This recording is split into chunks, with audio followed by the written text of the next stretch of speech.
ठीक है।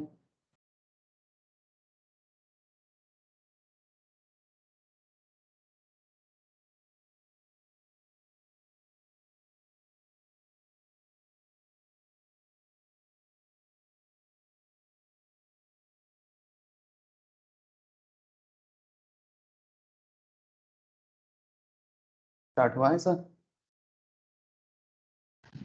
हाँ sir. Okay sir. Okay sir, good evening to all of you again. तो ठीक है सर, चलो इकोनॉमिक्स क्लास है और इकोनॉमिक्स में हम लोग आज सप्लाई के बारे में बात करेंगे। किसके बारे में बात करना है सर? सप्लाई के बारे में बात करना है। मतलब इकोनॉमिक्स में एक्चुअली हम लोग डिमांड एंड सप्लाई एरिया में डिस्कशंस कर रहे हैं। तो उसमें रिसेंट टाइम में डिमांड आप लोगों में से बहुत लोगों ने किया नहीं था, मैं शेयर किया। कोई डाउट हो तो पूछ लीजिएगा सर डिमांड से। और अभी हम लोग बात कर रहे हैं सर सप्लाई पे। जैसे ये सप्लाई खत्म हो जाएगा फिर मैं डिमांड सप्लाई का क्वेश्चन डिस्कस करूंगा। चार्टर्ड अकाउंटेंसी में as well as company secretary में as well as cost and management accounting में, तीनों में ये टॉपिक बहुत पॉपुलर है। मतलब CMA foundation, CA foundation as well as CS entrance. अच्छा, सीएस एंट्रेंस से याद आया सर, आज एंट्रेंस का रिजल्ट निकला है सर। 3 स्टूडेंट इस बार एग्जाम में दिया था। ठीक है, 3 जन था। 3 में से 2 जन का रिजल्ट का खबर मुझे मिला। एक को सर 150 मिला है आउट ऑफ 200, मुझे बहुत अच्छा लगा। फर्स्ट अटेम्प्ट था और फर्स्ट अटेम्प्ट में 200 में 150, और एक को 125 मिला, सोमोन्नीता एंड सेवंती। एक जन तो सर रिकॉर्डिंग ही करता था, उसका कॉलेज टाइम इतना ज़्यादा प्रेशर था कि वो रेगुलर लाइव क्लास कर ही नहीं पाता था। तो रेगुलर रिकॉर्डिंग करता था, और जैसे क्लास खत्म, मतलब आप लोगों का क्लास खत्म होने के बाद उसका रेगुलर डाउट आता था, सर इसका क्या होगा, उसका क्या होगा। तो बस इसी तरह से कर लिया और अच्छा रिजल्ट किया सर। 200 में 150 विद इन 1 अटेम्प्ट, बहुत ही अच्छा रिजल्ट है ना? क्या बोलते हो सर आप? सीए फाउंडेशंस का अभी तक तो इस बार का कुछ है नहीं खबर, बट लास्ट लास्ट बार के सीए फाउंडेशंस में सर 4 जन था, 4 में 2 जन पास किया था। वहाँ पर भी एक जन को डिस्टिंक्शन मिला था, 75% था, आयन बोल के था। और एक लड़की का नाम था, उसको भी डिस्टिंक्शन मिला था। वो भी अच्छा रिजल्ट किया था जो लास्ट पर था। तो सर अच्छा रिजल्ट हो रहा है। अच्छा रिजल्ट होने से टीचर का प्राउड है सर, ऑब्वियसली मुझे मैम को प्राउड ज़रूर फील होता है, but all credit goes to the students, no doubt sir. हाँ सर, आप लोग अच्छा करोगे तो क्रेडिट किसका, मेरा या आप लोगों का? क्या बोलते हो? अरे नयनी, স্টুডেন্টরা ভালো করলে क्रेडिट काদের? टीचर ना स्टूडेंट है? सर ऑब्वियसली स्टूडेंट है। टीचर को बस क्या होता है, टीचर को बस प्राउड फील होता है, नथिंग मोर देन दैट। हाँ, स्टूडेंट्स अच्छा रिजल्ट करता है। सैनोन का क्या प्रॉब्लम हो गया फिर से? सैनोन आवाज नहीं आ रहा है क्या? सर बीच में कट गया था। ओ, अभी आवाज आ रहा है सर? ओके, ठीक है। ठीक है, मैं कुछ पढ़ा नहीं सर बीच में, बस वो सीएस का रिजल्ट निकला एंट्रेंस का। तो 3 जन एग्जाम दिया था, 2 जन का मुझे जस्ट खबर मिला, एक को अच्छा रिजल्ट हुआ सर, दोनों का यही बोल रहा था। ठीक है, एक को 150 125, अच्छा रिजल्ट है। आप लोगों को भी ऐसे ही रिजल्ट करना है। हाँ, जितना अच्छा करोगे उतना प्राउड फील होगा सर। बस प्राउड फील खुद भी करो, टीचर्स को भी कराओ, पेरेंट्स को भी कराओ, और कुछ नहीं चाहिए सर आप लोगों से। और क्या चाहिए? बस अच्छे से पढ़ाई करो, अच्छे से सीखो सर। ठीक है, अच्छे से पढ़ने का इच्छा रखो, सबका रिजल्ट अच्छा होगा। बहुत अच्छा लगता है सर जब स्टूडेंट्स अच्छा रिजल्ट करता है, तो उस टीचर को बहुत अच्छा लगता है।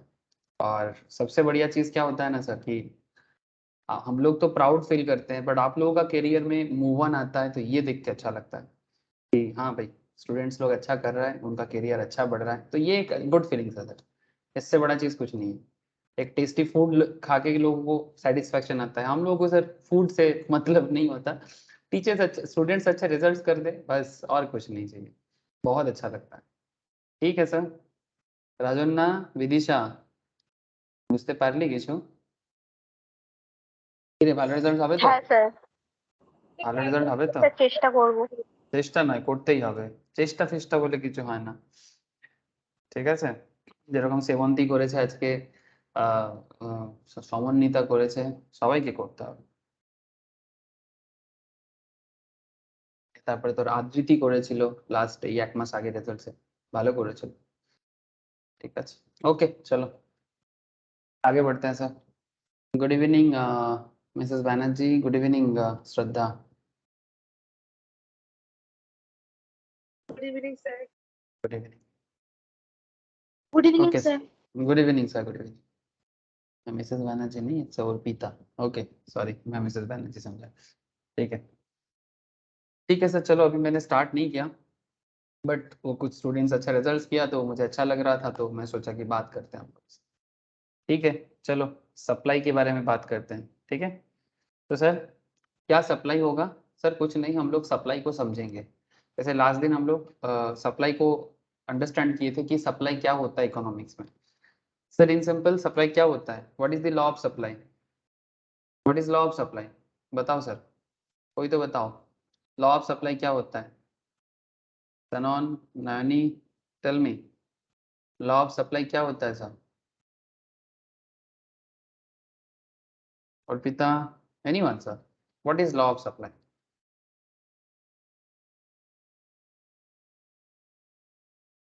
अरे कुछ तो बोलो। हाँ सर,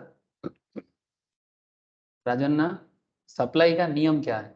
बंगाली में भी बोल सकते हो, हिंदी में बोल सकते हो, इंग्लिश में भी बोल सकते हो, no issue. Understanding is very important part of education.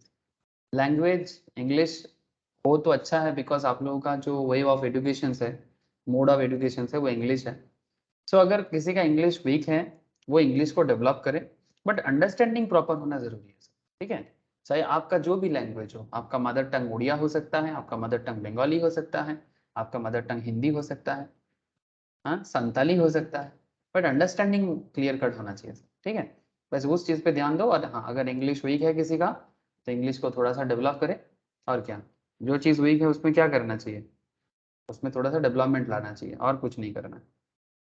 ठीक है, तो सर लॉ ऑफ सप्लाई क्या है? सर लॉ ऑफ सप्लाई, जब बाकी चीज़ें कांस्टेंट रहता है, बाकी चीज़ें मतलब सर जैसे प्राइस के ऊपर बेस करके सप्लायर अपना प्रोडक्ट का सप्लाई करता है ना? याद है ना आप लोगों को? याद होना चाहिए कि सप्लायर को क्या पसंद है। दाम बढ़े तो सप्लाई बढ़ेगा, दाम कमे तो सप्लाई कम हो जाएगा। while other thing remaining constant, if a product price increases, its quantities of supply increases। ध्यान से सुनिए sir, other thing remaining constant. अभी अदर थिंग क्या है? हाँ सर, सर अदर थिंग में बहुत सारा चीज आता है। अदर थिंग में फैक्टर ऑफ प्रोडक्शन आता है, टेक्नोलॉजी आता है, गवर्नमेंट पॉलिसीज आता है, अदर फैक्टर्स आता है। ठीक है, there are lots of variation, चीजें जो सप्लाई को इफेक्ट करता है। मैं लास्ट दिन, मुझे याद है, मैं 2 केस स्टडीज कराया था आप लोगों को कंपनी का, याद है sir? ITC, Hindustan Unilever, Titan, मुझे तो याद है।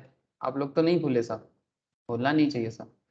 टाइटन के बारे में बात किया था, हिंदुस्तान यूनिलीवर के बारे में बात किया था, फिर मैंने गोदरेज के बारे में बात किया था मोस्ट प्रोबेबली, फिर आपको नेस्ले, नेस्ले के बारे में बात किया था कि ये सब कंपनी कितना बड़ा हुआ है, कितना सारा चीजें सप्लाई करता है। तो question is that sir, supplier का माइंड सेटअप क्या होता है? कल अगर आप किसी कंपनी का सप्लायर, मतलब प्रोडक्ट का सप्लायर बनते हो, तो आपका माइंड सेटअप क्या रहेगा? आपका माइंड सेटअप सिंपल ये रहेगा सर कि प्रोडक्ट प्राइस इंक्रीज हो, मेरा सप्लाई बढ़े। जिस चीज में दाम कम मिले, सप्लायर कभी भी वो चीज बेचना पसंद नहीं करता। Supplier don't like to sell a lower price product, they don't like. But इसका मतलब ये नहीं कि उनको हमेशा उनके पसंद का ही होता है। जैसे सप्लायर सोचता है कि प्रोडक्ट का दाम ज्यादा हो, बट कंज्यूमर क्या सोचता है? दुकानदार तो हमेशा चाहेगा उसका दाम, प्रोडक्ट का प्राइस ज्यादा हो। आप अगर मार्केट में जाते हो, कभी भी कोई भी प्रोडक्ट शॉपिंग करने के लिए हम लोग पहुंचते हैं, तो शॉपिंग करने के टाइम पे दुकानदार क्या बोलता है? से फॉर एग्जांपल एक सिंपल, आप एक टी शर्ट खरीदने गए, ठीक है, टी शर्ट का क्या प्राइस बोलेगा? नॉर्मल एक average T shirt 500 rupees, but हो सकता है कि वो 300 का है। तो फिर कंज्यूमर क्या बोलेगा कि वो बार्गेन करेगा। क्या बार्गेन करेगा? नहीं नहीं, मुझे 300 500 नहीं देना है। मैं, अगर वो अच्छा नॉलेज है उसका मार्केट के बारे में, कि नॉलेज कैसे पता चलता है? सर नॉलेज कैसे पता चलता है जानते हो? कौन सा प्रोडक्ट का, कौन सा प्रोडक्ट का क्या प्राइस रेंज हो सकता है, इसका नॉलेज ना किसी किसी को होता है। जिसका अच्छा मार्केट सेंस है वो बता सकता है कि ये प्रोडक्ट, ये टी शर्ट कितने में मिल सकता है। क्या ये 200 का टी शर्ट है, क्या ये 300 का टी शर्ट है, ये या फिर 500 का टी शर्ट है। दाम का जस्टिफिकेशन करना एक नॉलेज का मैटर है सर। तो एज ए कंज्यूमर आप क्या बोलोगे? नहीं नहीं, मुझे आपको 500 नहीं देना है, मैं 400 देना चाहता हूँ या 350 देना चाहता हूँ। सो अब सप्लायर सोच रहे हैं मैं हाई प्राइस में बेचूंगा, बट कंज्यूमर सोच रहे हैं मैं लो प्राइस में लूंगा। अब यहाँ पर क्या होता है सर, सप्लायर के साथ कंज्यूमर का लड़ाई होता है, और ये लड़ाई में प्रोडक्ट प्राइस ऑटोमेटिक बैलेंस हो जाता है। इस दुनिया में हर चीज बैलेंस होता है ऑटोमेटिक। सर कैसे बैलेंस होता है? सर पता नहीं सर, ये आप भगवान का नाम ले लो या फिर कुछ सुपर नॉर्मल नेचुरल पावर समझो, everything will be balanced automatically. Daily कितना सारा चीज इधर उधर होता है, बट हर चीज कैसे ना एक बैलेंस हो जाता है। हाँ, किसी का कुछ जाता है तो किसी को कुछ आता भी है। अब कैसे होता है गॉड नोस, मतलब इस इंटरेस्टिंग फैक्ट कि हर चीज बैलेंस हो जाएगा। जैसे कि प्रोडक्ट प्राइस, सप्लायर बोलेगा मैं हाई प्राइस में बेचूंगा, कंज्यूमर बोलेगा कि मैं लो प्राइस में लूंगा। अब इसके बीच में जो लड़ाई होगा ना, उसमें प्राइस डिटर्मिनेशन हो जाता है। ये टॉपिक है सर आप लोगों का कि प्रोडक्ट प्राइस डिटर्मिनेशन, क्या बोलते हैं इसको, प्रोडक्ट प्राइस डिटर्मिनेशन। मार्केट में मैगी का पैकेट 12 भी क्यों होगा, 13 ही क्यों होगा? दुकानदार तो चाहे तो 20 टका में भी बेच सकता है, but why not 20, why only 13, why only 14? Consumer का मन करे तो वो 10 टका में भी ले सकता है, बट कंज्यूमर के तो प्रोडक्ट है नहीं, तो कंज्यूमर का अपना मर्जी तो चलेगा नहीं कभी। हाँ, लेकिन अगर कंज्यूमर प्रोडक्ट प्राइस उतना देने के लिए रेडी ना हो, ठीक है, इन दैट केस सप्लायर को दाम कम करना पड़ता है। तो ये जो प्रोडक्ट प्राइस का लड़ाई है ना सर, सप्लायर के भी साथ कंज्यूमर का, इट्स बहुत ही इंटरेस्टिंग लड़ाई है। इस लड़ाई को समझने के लिए डिमांड एंड सप्लाई समझना बहुत जरूरी है। मार्केट में पोटैटो 30 रुपीज केजी क्यों है? अगर पोटैटो का प्राइस 50 हो रहा है तो क्या प्रॉब्लम है, क्यों क्यों 50 रुपीज हो रहा है? और 50 रुपीज में आप देखना, अभी अभी पोटैटो का प्राइस ज्यादा चल रहा है सर मार्केट में, 40 plus, 40, 45, 50, 55, depending on the market to market. थोड़ा रिच एरिया में तो 50 प्लस बिक रहा है, मिडिल क्लास एरिया में कोई 50 60 में नहीं लेगा, तो मिडिल क्लास एरिया में थोड़ा कम रहता है। सर मेरा जो एरिया है मिडिल क्लास एरिया है, तो यहाँ पर लोग सर 40 के रेंज में, 45 के रेंज में दे रहा है। वही वही चीज सुपर रिच एरिया जो है, लाइक न्यू टाउन में, लाइक अलीपुर में, कोलकाता का जो सुपर रिच एरिया है, वहां पर वही पोटैटो 60 में, 70 में बिक रहा है ना। पॉइंट क्या है sir? Sir point is that कि अब आप बोलोगे सर सप्लायर तो फिर हाई प्राइस पे बेच रहा है, लेकिन सर कंज्यूमर तो 30 रुपीज में आलू, 20 रुपीज में आलू पसंद करता है, तो फिर 60 70? सर यहाँ पर ना सप्लायर नहीं चाह रहा है कि दाम बढ़ जाए इतना ज्यादा, क्योंकि इतना दाम बढ़ने पे ना बहुत सारा कस्टमर आलू खाना भी छोड़ देगा। बहुत सारे ऐसे कस्टमर है सर, हम लोग नहीं समझेंगे। There are lower middle class people, there are मतलब lower below poverty level people, जो पहले 20 रुपीज केजी आलू मार्केट से इजीली खरीदता था, वो जाके 1 केजी आलू लाता था। अभी वो आलू का कंजम्पशन कम कर देगा, क्यों? दाम बढ़ चुका है। तो कंज्यूमर, सप्लायर को भी ना थोड़ा चिंता होता है कि अगर दाम ज्यादा हो जाए ना तो कस्टमर पसंद नहीं करेगा। लेकिन सर तो फिर दाम बढ़ रहा है तो ये किस तरह से? सर प्रोडक्शन में प्रॉब्लम है, पोटैटो का प्रोडक्शन में प्रॉब्लम है। ये मैं रिसेंट बात कर रहा हूँ आपसे।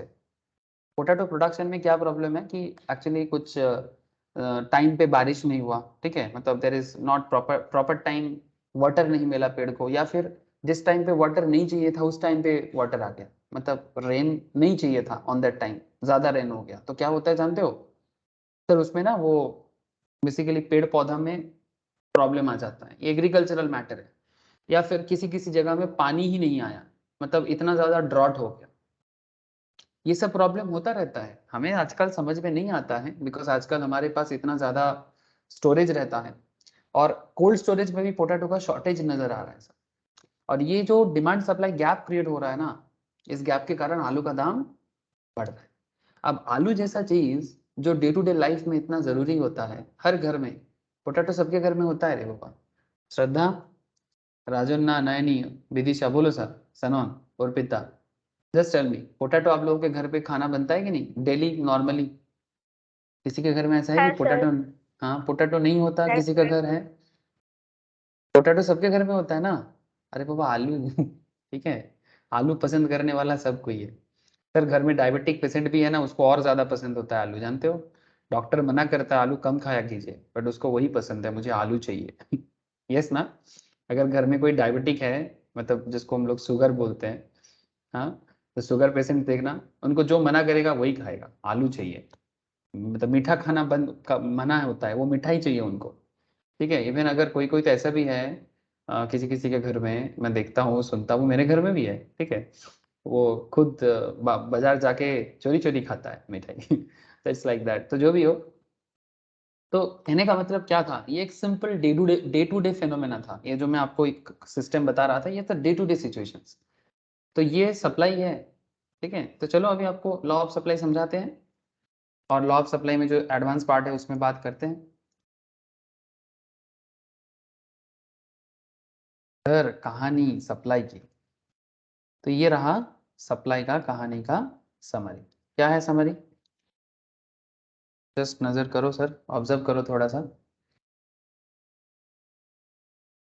डिटर्मिनेंट्स ऑफ सप्लाई, मैं लेटेस्ट में लास्ट वीक करा दिया सर। सप्लाई को क्या क्या चीजें डिटरमाइन करते हैं, सप्लाई किसके ऊपर डिपेंड करता है, सप्लाई तुम किस पे डिपेंड करते हो? हाँ, सप्लाई तुम किस पे डिपेंड करते हो, ये मैंने लास्ट दिन बताया कि नहीं बताया? टेल मी सर, सप्लाई किस पे डिपेंड करता है, मैं बताया कि नहीं? सर सप्लाई प्रोडक्ट प्राइस पे डिपेंड करता है ना? सो डिटर्मिनेंट्स ऑफ सप्लाई में supply equals to functions of what? Product price. सबसे इंपॉर्टेंट चीज sir, product price is the, मतलब one of the single handedly criteria sir, मतलब ये अकेला ही मतलब वन मैन आर्मी है सर। मतलब बाकी चीजें हैं, अदर फैक्टर्स जो है ना सर, वो है, बट सबसे बड़ा हीरो है प्राइस। ठीक है। आप लोग सोचो ना, दुकान में जाके सबसे पहले हम लोग क्या सोचते हैं? दाम ही तो पूछते हैं। चाहे कितना भी अच्छा खाना हो, चाहे कितना भी अच्छा कपड़ा हो, चाहे कितना भी अच्छा सर्विस हो, लेकिन पूछते कि नहीं पूछते कि दाम कितना है सर, है ना? तो दाम इज बहुत इंपॉर्टेंट पार्ट सर, मैक्सिमम लोगों के लिए। इंडिया जैसा कंट्री जो बेसिकली एक मिडिल क्लास कंट्री है, ऐसे कंट्री में तो दाम बहुत इंपॉर्टेंट है ना? रिच कितना है हमारे देश में? हार्डली 10%। हमारे देश का टोटल पॉपुलेशन का 10% पॉपुलेशन रिच है, बाकी 90% पॉपुलेशन मिडिल क्लास में आता है। 90% में से 60-70% मिडिल क्लास, और 20-25% के almost lower middle and poverty line. Poverty line में है sir 10-15% population below poverty line में, 10% ऑलमोस्ट। और पॉवर्टी लाइन और मिडिल क्लास के बीच में है ऑलमोस्ट 10% के आसपास, मतलब 20-25% लोग अभी भी इंडिया जैसे कंट्री में बिलो पॉवर्टी लाइन में है सर। 140 करोड़ की आबादी है। It's really tough to manage everything. बोलना आसान होता है, बट इतना बड़ा फैमिली मेंबर को मैनेज करना, it's government really need to do more hard work. बहुत ज़रूरी है, और ये सिर्फ गवर्नमेंट का अकेला का बात नहीं है, इसमें सबका बहुत बड़ा योगदान चाहिए, ताकि भारत से पॉवर्टी टोटली एलिमिनेट हो जाए। टोटली हो जाना चाहिए। आई होप इंडिया जिस तरह से ग्लोबल इकोनॉमी में पावर बन रहा है, एक ना एक दिन भारत में पॉवर्टी नहीं रहेगा सर, नो डाउट। मेरे हिसाब से 2030-40 के बाद भारत में पॉवर्टी नहीं रहना चाहिए। बस कुछ चीज़ें मेंटेन भी होना चाहिए, लाइक पॉपुलेशन कंट्रोल होना ज़रूरी है सर, ठीक है। प्रॉपर एग्रीकल्चरल होना, प्रॉपर इंडस्ट्री होना, प्रॉपर सर्विस इंडस्ट्री होना, सब कुछ का एक बैलेंस हो जाए ना, ठीक है। और ये सबसे इम्पोर्टेंट जो चीज़ें बंद होना चाहिए वो है वोट का राजनीति। हाँ सर, वोट बैंक का राजनीति, ठीक है। मतलब हम तुमको वो दे देंगे, वो दे देंगे, तुम मुझे वोट दे दो, और वोट के टाइम पे किसी के पॉकेट में 500 टका दे देंगे तो उसी को जाके वोट देंगे। ये जो मेंटेलिटी है ना हमारा, इसको इमीडिएट वे में पॉलिटिशियंस को भी बंद करना चाहिए, और पब्लिक को भी समझना चाहिए कि ये सब गंदा राजनीति का शिकार ना बने। इसमें अल्टीमेटली हम लोग खुद को ही हानि पहुंचा रहा है सर, हम लोग अपने आप को ही सबसे ज्यादा लॉस पहुंचा रहे हैं। अपने आप को मतलब मैं पॉपुलेशन का बात कर रहा हूँ। हम आप कौन है सर? पॉपुलेशन है ना सर, और कौन? मतलब सिंपल, हम लोग इस देश का एक नागरिक है, और तो कुछ नहीं, है ना? कोई बड़ा नागरिक हो सकता है, कोई छोटा, बट नागरिक तो सभी को ही है। So determinants of functions, supply का फंक्शंस किस पे डिपेंड करता है sir? Sir functions of supply का function, supply functions of supply किस पे डिपेंड करता है? प्राइस पे, सबसे इंपॉर्टेंट, ठीक है। सेकेंडली क्या क्या चीजें हैं देख लो। Price of related goods, related goods का दाम भी इंपॉर्टेंट होता है ना? जैसे अगर आप चाय का सप्लाई कर रहे हो, तो कॉफी का सप्लाई का क्या प्राइस का क्या रिलेशन है, वो भी इंपॉर्टेंट करता है।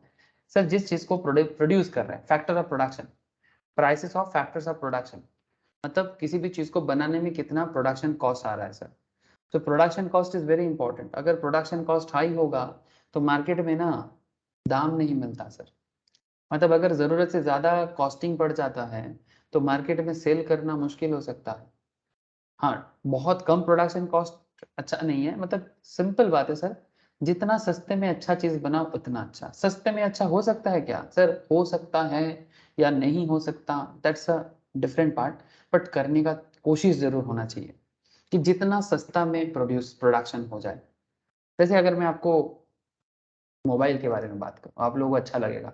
ये सब आलू प्याज में आप लोगों को अच्छा नहीं लगता है सर जब मैं आलू प्याज का बात करता हूँ? हाँ सर, अच्छा लगता है आलू प्याज का स्टोरी? नहीं ना सर, क्या आलू आलू बताते रहते हो।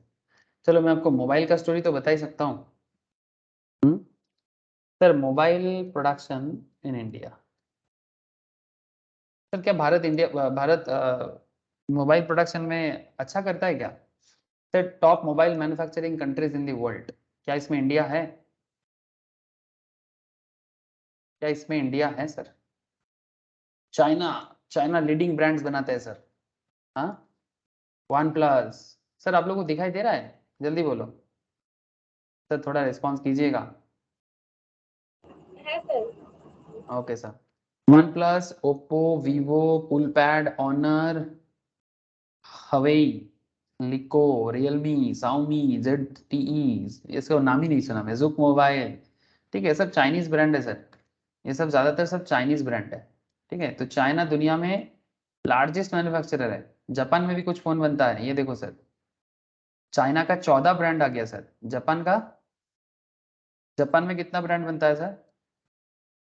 Soni, Toshiba, Hitachi, Panasonic, Mitsubishi, Sansui, Casio, Fujitsu, Fujitsu. Okay, some of the brands like South Korea, Samsung, LG, Pantech, KT Tech. अच्छा, इंडिया में कुछ बनता है क्या? Sir India, due to huge middle class and large population, India is one of the most attractive mobile markets for many top brands. लेकिन सबसे ज्यादा mobile तो चाइना का ही बिकता है। हाँ सर, 2019-20 का साउमी का सबसे बड़ा मार्केट था। साउमी का 26% मार्केट है। साउमी कहाँ का है? चाइनीज ब्रांड है। सैमसंग का 21% ब्रांड है सर। पहले सैमसंग नंबर 1 होता था एक जमाने में। नंबर 2 में 22% लेके सैमसंग है। मोबीसेल का 13% है, ओप्पो का 12% है, रियलमी का 5% है, एप्पल का 4% के आसपास मार्केट शेयर है। Xiaomi कॉर्पोरेशन का भारत में 7 फैक्ट्री है। चलो अच्छा है कि इसमें भारत का 7 फैक्ट्री है, कितना डिमांड है सोचो। और Xiaomi जो फोन मार्केट में बेचते हैं उसका 99% मेड इन इंडिया है। ये मोदी सरकार का एक मतलब इनिशिएशन है कि ठीक है ब्रांड चाइनीज है बट बनाएगा इंडिया में। ठीक है, बनाना पड़ेगा इंडिया में, इसलिए देखना आपके मोबाइल के पीछे मेड इन इंडिया लिखा रहता है। चलो अच्छा है, इसमें कॉस्ट ऑफ प्रोडक्शन थोड़ा कम पड़ता है। इसमें कॉस्ट ऑफ प्रोडक्शन थोड़ा सा कम पड़ता है, लेकिन सर इंडिया का भी कुछ मैन्युफैक्चरर है सर जो मोबाइल फोन बनाता है, जैसे कि सर माइक्रोमैक्स, जैसे कि HCL, जैसे कि आईबॉल, इंटेक्स, वीडियोकॉन, सोल, जोलो, LYF, ये आपका जियो का है, जियो लाइफ है ना। जियो के साथ इनका टाई अप है सर। ठीक है, और क्या है sir? Sir Onida, Yu Televentures, Spice Digital. Sir ये सब ब्रांड तो कोई यूज ही नहीं करता, हम लोग करते हो क्या? प्लीज जेन्युइनली बताना, मैं तो नहीं करता। हाँ, ये इसका फोन मैंने यूज किया, लाइफ का। घर पे किसी किसी के हाथ में जियो का फोन भी आजकल मैं देखता हूँ जो कीपैड फोन होता है। बट ये सब ब्रांड कभी यूज किया आप लोगों ने? माइक्रोमैक्स में भी किसी ने किया होगा इनमें से, बट पॉपुलर है या नहीं बोलो? क्या ये सब ब्रांड पॉपुलर है? ना अरे बोलो। सर। No sir. आप अगर शॉप में जाके कभी आपको बोला जाए कि भाई इस तरह का कुछ मोबाइल फोन खरीदो, आप ना बोल दोगे है ना? पसंद नहीं आएगा आपको। सर प्रॉब्लम क्या है? सर भारत में मोबाइल फोन टेक्नोलॉजी अभी भी उतना पॉपुलर नहीं हुआ, यही प्रॉब्लम है। टेक्नोलॉजी भारत में, मतलब ऐसा नहीं कि भारत में टेक्नोलॉजी जानने वाला लोग नहीं है सर, जो भी है ना वो फॉरेन कंपनी के लिए काम करता है। मुश्किल तो वही है। फॉरेन कंपनी के लिए एप्पल में देख के जाओ, मतलब देखने जाओ तो वहां पर इंडिया का ही मैन्युफैक्चरर इंजीनियर काम कर रहा है। चाइनीज ब्रांड में देखने जाओ तो इंडिया का ही मैन्युफैक्चरर या इंजीनियर काम कर रहा है। बट कोई इंडिया का ब्रांड नहीं बनाना चाहता, बिकॉज मेहनत लगता है, पैसा का जरूरत भी पड़ता है, रिस्क टेकिंग पावर चाहिए, इतना कौन दिमाग लगाए। ताइवान ये बहुत अच्छा अच्छा ब्रांड बनाते हैं, HTC, असूस, एसआर, BenQ, Dbtel, Dopod, Gigabyte, Foxconn अच्छा ब्रांड है सर। मोबाइल में ये सब ब्रांड भी बहुत अच्छा काम करता है। तो ये कुछ ब्रांड के बारे में मैं आपको बताया जो वर्ल्ड लेवल में टॉप मोबाइल मैन्युफैक्चरर है सर। ज़्यादातर ब्रांड सर कहाँ से मिला आपको? ज़्यादातर ब्रांड एशिया से ही मिला, भारत भी है उसका पार्ट, बट सर भारत अभी भी अच्छा ब्रांड नहीं बना पाए। ठीक है, तो सर अच्छा ब्रांड बन जाएगा तो अच्छा क्या होगा कि हमें भी फॉरेन ब्रांड जो फॉरेन मोबाइल फ़ोन सस्ता में मिलेगा, कॉस्ट ऑफ प्रोडक्शन क्या हो जाएगा, लो हो जाएगा। अगर यही सब जैसे रियलमी वाला फ़ोन, रेडमी वाला फ़ोन, Xiaomi वाला फ़ोन अगर इंडिया में ही बनना चालू हो जाए और इंडियन कंपनी ही मैन्युफैक्चर करे, चाइनीज ब्रांड नहीं सर, इंडियन कंपनी, ठीक है, इंडियन कंपनी इंडियन ब्रांड और सिमिलर काइंड ऑफ फीचर्स जो चाइनीज ब्रांड प्रोवाइड कर रहा है या फिर जो अमेरिकन ब्रांड प्रोवाइड कर रहा है या आपका कोरियन ब्रांड प्रोवाइड कर रहा है, तो क्या बोलते हो आप लोग, लोगे कि नहीं लोगे इंडियन प्रोडक्ट्स? हाँ सर, अगर सेम फीचर्स प्रोवाइड करे सिमिलर काइंड ऑफ, तो इंडियन ब्रांड लेना पसंद करोगे या नहीं? अरे हाँ या ना, कुछ तो बोलो। नहीं लोगे सर देश का चीजें? है सर नींबू। यस ना? है जरूर, सर। जरूर लेना चाहिए सर। बस उसी उसी का उम्मीद करना चाहिए भारत को। मतलब बाहर वाले देशों को ये, जैसे देखो हम ओप्पो का फोन खरीदते हैं तो पैसा किसके पास जाता है? मैं भी सर देखो रियलमी का फोन खरीद के रखा, ठीक है, पैसा किसके पास जा रहा है सर? उस ब्रांडेड कंपनी का, जिस कंट्री का है उसके पास पैसा जाता है, प्रॉफिट वही लोग लेके जाता है। भले ही आप मेड इन इंडिया कर रहे हो, मेड इन इंडिया करके सरकार को थोड़ा सा टैक्स कलेक्शन हो जाता है, इंडियन लोगों को काम मिल जाता है, एम्प्लॉयमेंट क्रिएट हो जाता है, बट सर कंपनी अपना प्रॉफिट तो घर ही लेके जाएगा ना। हाँ सर, आप अगर इंडियन ब्रांड अगर फॉरेन में जाके फैक्ट्री बनाता है तो प्रॉफिट लेके इंडिया में ही आएगा कि वहीं पर प्रॉफिट लेकेगा? इंडिया में लेके प्रॉफिट लाएगा। जैसे इंडियन बहुत सारे कंपनीज फॉरेन में अपना फैक्ट्री बनाया है, जैसे टाटा का है, हीरो का है, ठीक है, बहुत सारे ऐसे, मारुति सुजुकी का है, ठीक है, टाटा बहुत फेमस है बहुत सारे कंट्रीज में, Maruti Suzuki also is a very famous brand in automobile, ठीक है, Mahindra is a very famous brand in automobile, ठीक है, तो ऐसे और भी जैसे टीसीएस वगैरह फॉरेन कंट्री में जाके बिजनेस करता है, इन्फोसिस, तो प्रॉफिट कहाँ लाता है? इन देश में लाता है। ऐसा भारत भी अपना प्रोडक्ट बनाए और दुनिया को बेचे, या दुनिया दूसरे देशों में जाके फैक्ट्री में लगाए और प्रॉफिट इंडिया में लेके आए, तब ना मजा आता है सर। ठीक है, सो कहने का मतलब ये है कि जब देश का चीज देश में बने, प्रोडक्शन कॉस्ट कम हो जाए तो सही दाम मिलता है। तो फैक्टर ऑफ प्रोडक्शन भी सप्लाई को मैटर करता है सर। अगर एप्पल का फोन इंडिया में, एप्पल का जो आईफोन होता है ये काफी महंगा आता है सर, एक्सपेंसिव है ना। हेलो, 1 लाख 1.5 लाख का फोन का दाम है सर। हाँ, सबका बस का बात नहीं है सर 1-1.5 लाख का फोन खरीदना, 1.5 लाख 2 लाख 2.5 लाख का फोन है। सो कहने का मतलब क्या है, अगर अगर यही एप्पल सोचते कि इंडिया का ब्रांड होता तो? हाँ सर, जैसे आप दुबई वगैरह में जाओगे, अमेरिका में जाओगे, कि एप्पल उतना महंगा नहीं है, it's not so expensive on that their country. हाँ उनका पैसा ज्यादा है वो अलग बात, बट मैं अगर इंडिया के हिसाब से बात करूँ, इंडिया के हिसाब से 1-1.5 लाख का मोबाइल फोन, 2 लाख का मोबाइल फोन एक्सपेंसिव है ना, it's too much sir, too much expensive. जिसका फैमिली का मंथली इनकम 30,000 है, 50,000 एवरेज इनकम है देश का, उनके लिए वो घर चलाएगा मंथली 25,000 का, ठीक है, कम से कम, तो फोन कहाँ से खरीदेगा? और फोन तो एक मतलब लैटर स्टेज नेसेसिटी है सर, उसके अलावा और भी कितना नेसेसिटी है, जरूरी चीजें, मेडिसिन, दवाई, डेली का खर्चा को छोड़ के, हाँ, कैसे खरीदेगा? It's not possible. एक मिडिल क्लास फैमिली में एक आईफोन खरीदना सीरियसली लग्जरी है, सीरियसली लग्जरी। अगर कोई मिडिल क्लास फैमिली में कोई आईफोन खरीद रहा है ना, इसका मतलब ये गलत हो रहा है। क्यों? बिकॉज एक 30-50,000 अर्निंग फैमिली में, अगर फैमिली का अर्निंग इतना है, अगर कोई इंसान अपना कमाता है वो अलग बात, बट एक 30,000 50,000 कमाने वाली फैमिली में आईफोन सीरियसली एक्सपेंसिव प्रोडक्ट है, too much expensive, too much expensive. मतलब बहुत सारे चीज सेक्रीफाइस करके तब ले सकता है, अदरवाइज नहीं। तो सर ऐसा नहीं नहीं लेना चाहिए। अगर आप मुझे पूछोगे कि लेना चाहिए, नहीं लेना चाहिए। इवन फैमिली के जो बच्चे लोग हैं उनको भी इसका मतलब इस तरह का चीजें का डिमांड नहीं करना चाहिए, ठीक है। डिमांड अगर इतना ही है, खुद मेहनत करो, खुद इनकम करो, फिर ले लो, ठीक है, फिर ले लो, बट नॉर्मली सर नहीं करना चाहिए डिमांड। तो फिर और एक उपाय है, तो फिर देश में एप्पल जैसा ब्रांड बनने दो। सोचो कि देश में आईफोन जैसा ब्रांड बनेगा तो प्रोडक्शन कॉस्ट क्या हो जाएगा? Production cost cost of production low हो जाएगा। अगर प्रोडक्शन कॉस्ट लो हो जाएगा तो ऑटोमेटिकली दाम कम हो जाएगा। 1.5 लाख का चीज आपको 70,000 में मिल सकता है, 80,000 में मिल सकता है, एटलीस्ट आधा तो होगा, बिकॉज टेक्नोलॉजी इसका अच्छा है।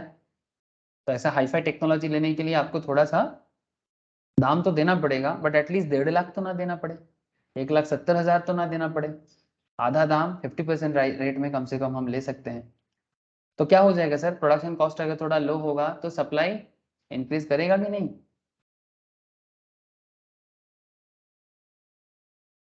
समझ में आ रहा है सर? बोलो।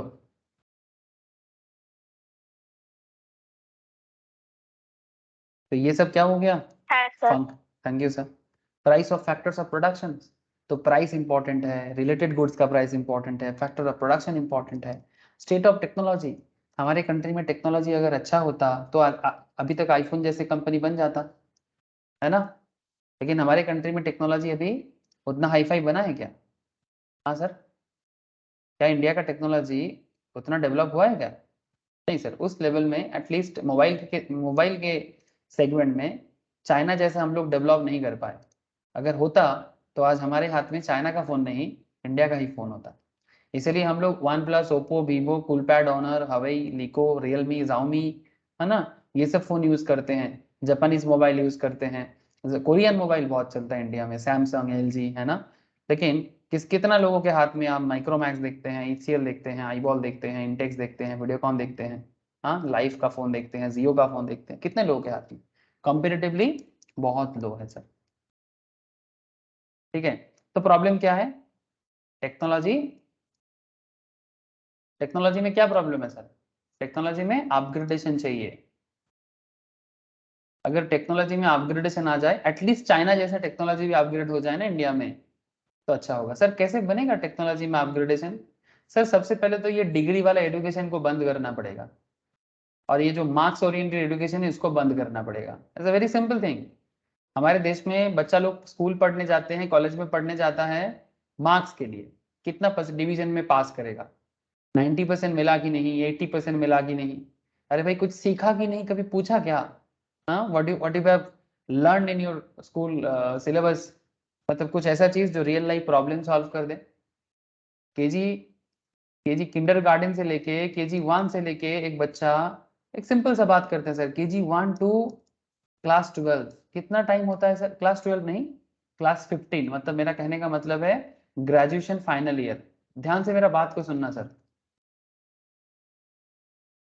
कि क्यों इंडिया टेक्नोलॉजी में अच्छा नहीं कर पाता है अभी भी, क्यों चाइना हमसे आगे है, क्यों कोरियन हमसे आगे हैं टेक्नोलॉजी में। क्या क्या ऐसा बात है उनके पास जो हमारे पास नहीं है? क्या हमारा इंडियन स्टूडेंट्स बोका है सर? नहीं। अगर बोका होता तो फिर अमेरिका का सारा कंपनी में इंडियन स्टूडेंट्स नहीं बैठा होता, है ना। मतलब इंडिया में अच्छा एजुकेशन है, लेकिन वेरी फ्यू को मिलता है सर, वेरी फ्यू को मिलता है, मतलब कुछ लोगों को ही मिलता है, जो लोग अपने बच्चे को ऐसा स्कूल में पढ़ाते हैं जो काफी एक्सपेंसिव है। हर किसी का बस का बात नहीं होता, मतलब जिनको नॉलेज मिलता है वो एक्सपेंसिव है, तो फिर बाकी लोगों को नॉलेज कहाँ से मिलेगा? 10% लोगों को अच्छा नॉलेज मिल रहा है, तो 90% उनका क्या? 140 करोड़ में अगर 50% लोग पढ़ाई करते हैं, तो मतलब 70 करोड़ में से 10%, मतलब 7 करोड़ बच्चा ऐसा है जो अच्छा एजुकेशन लेता है।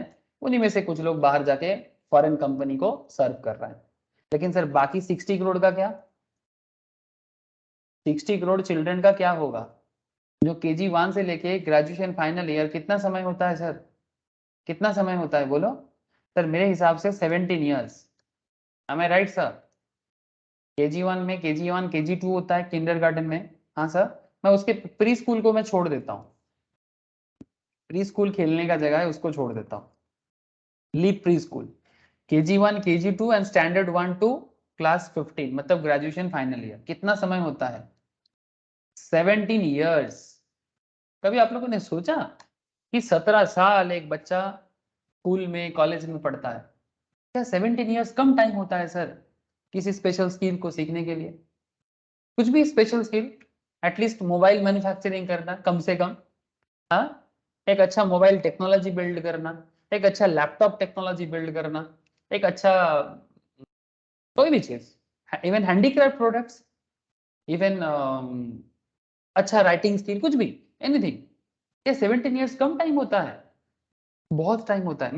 मैं 7 करोड़ बच्चा का बात नहीं कर रहा हूँ, 10% बच्चा का नाम बात नहीं कर रहा हूँ सर, जो लोग करता है ऐसा, लेकिन 60 करोड़ बच्चा का नाम बात कर रहा हूँ सर, आम जनता का बात कर रहा हूँ, जो जिनको एवरेज समझते हैं हम लोग। लेकिन प्रॉब्लम यही है ना सर कि इनको क्या चाहिए, ये जो एवरेज लोग हैं इनको क्या चाहिए, इनको सिर्फ मार्क्स चाहिए। और मार्क्स से क्या करना है? नहीं, गवर्नमेंट जॉब चाहिए। अब गवर्नमेंट जॉब तो धीरे धीरे चला जा रहा है, गवर्नमेंट जॉब होगा ही नहीं, क्योंकि सरकारी कंपनी नहीं रहेगा तो फिर सरकार कैसे चलेगा? सिर्फ एडमिनिस्ट्रेशन में गवर्नमेंट रहेगा, गवर्नमेंट जॉब देके फायदा नहीं है। क्यों? क्योंकि गवर्नमेंट जिस जिस भी कंपनी को गवर्नमेंट लोग चलाते हैं, ज्यादातर कंपनी लॉस में है, 99% कंपनी लॉस मेकिंग है जो गवर्नमेंट चलाते हैं। तो फिर गवर्नमेंट कंपनीज ऑटोमेटिकली गायब हो जाएगा अगला 10-20 साल में, चाहे सरकार में बीजेपी रहे, चाहे सरकार में कांग्रेस आ जाए, फर्क नहीं पड़ता सर। गवर्नमेंट कंपनी रन ही नहीं कर सकता, लॉस मेकिंग कंपनी कब तक चलेगा? भले ही लोग टीवी में राजनीति कर दे, सब तो मोदी प्राइवेट कर रहा है, अरे भाई मोदी की जगह राहुल भी आ जाए ना, वो भी नहीं चला पाएगा। अरे भाई लॉस मेकिंग को क्या राहुल गांधी सर पे चढ़ा के चलाएगा? 5,000 करोड़ का लॉस है, 50,000 करोड़ का लॉस है। या एयर इंडिया इतना बड़ा फ्लाइट कंपनी है, हाँ, उड़ान का कंपनी, 52,000 करोड़ का लॉस था, फिर इंटरनल रिकंस्ट्रक्शन करके लास्ट में 9,000 करोड़ में आके रुका था, फिर बाद में टाटा ने उसको परचेस किया। एक एक उड़ान कंपनी को भी संभाल नहीं पाया सरकार, एक ही कंपनी चलाता था, एयर इंडिया, वो भी सरकार का नहीं रहा। आप सोचो सरकार क्या चलाएगा? सर बेसिकली सरकार का दोष इसमें नहीं है, जो एम्प्लॉय बन के जाते हैं ना, मैक्सिमम लोग बिजनेस समझता ही नहीं, उनको तो बस सैलरी समझ में आता है कि मुझे 70,000 मिल गया, मेरे को 1 लाख मिल गया, मेरे को 1.5 लाख मिल गया।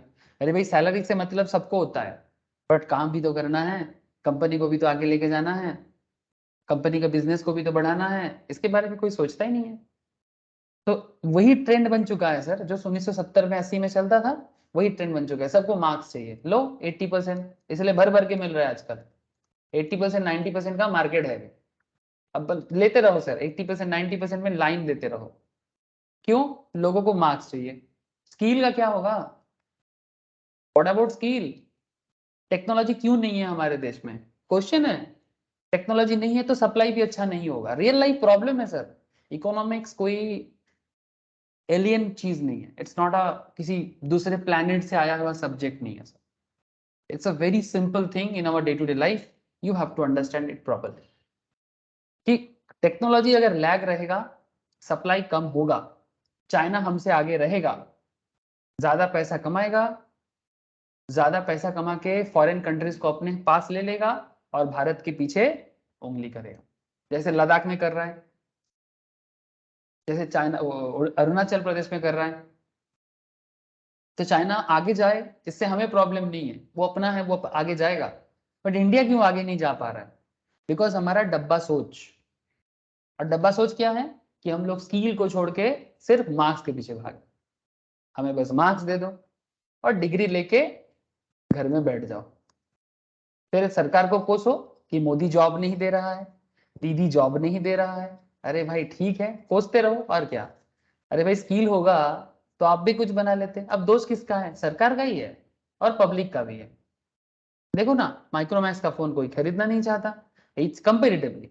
आईबॉल का फोन किसी को चाहिए नहीं, सिर्फ सब डिग्री के पीछे। कोलकाता में आता है बहुत सारे लोग जिनके पास थोड़ा पैसा ज्यादा होता है, यहाँ पर आके बड़े बड़े कॉलेज में एडमिशन ले लेते हैं। बड़ा कॉलेज मतलब बड़ा building. Sir don't take it personally, कहने का मतलब सिंपल है, बड़ा बिल्डिंग देखना नहीं है, कुछ सीखना है। अगर बिल्डिंग बड़ा है, अगर वहां पर कुछ सीखा जा रहा है तो बिल्डिंग का कुछ मतलब है, लेकिन अगर उसमें कुछ है नहीं तो फिर आप सोचो कि कुछ तो गड़बड़ चल रहा है। अब प्रॉब्लम क्या है, सोल्यूशन क्या है? फिर सर एक ही सोल्यूशन है, स्किल्ड एडुकेशन चाहिए, स्किल्ड वर्कर का जरूरत है, जिनके पास स्किल्ड।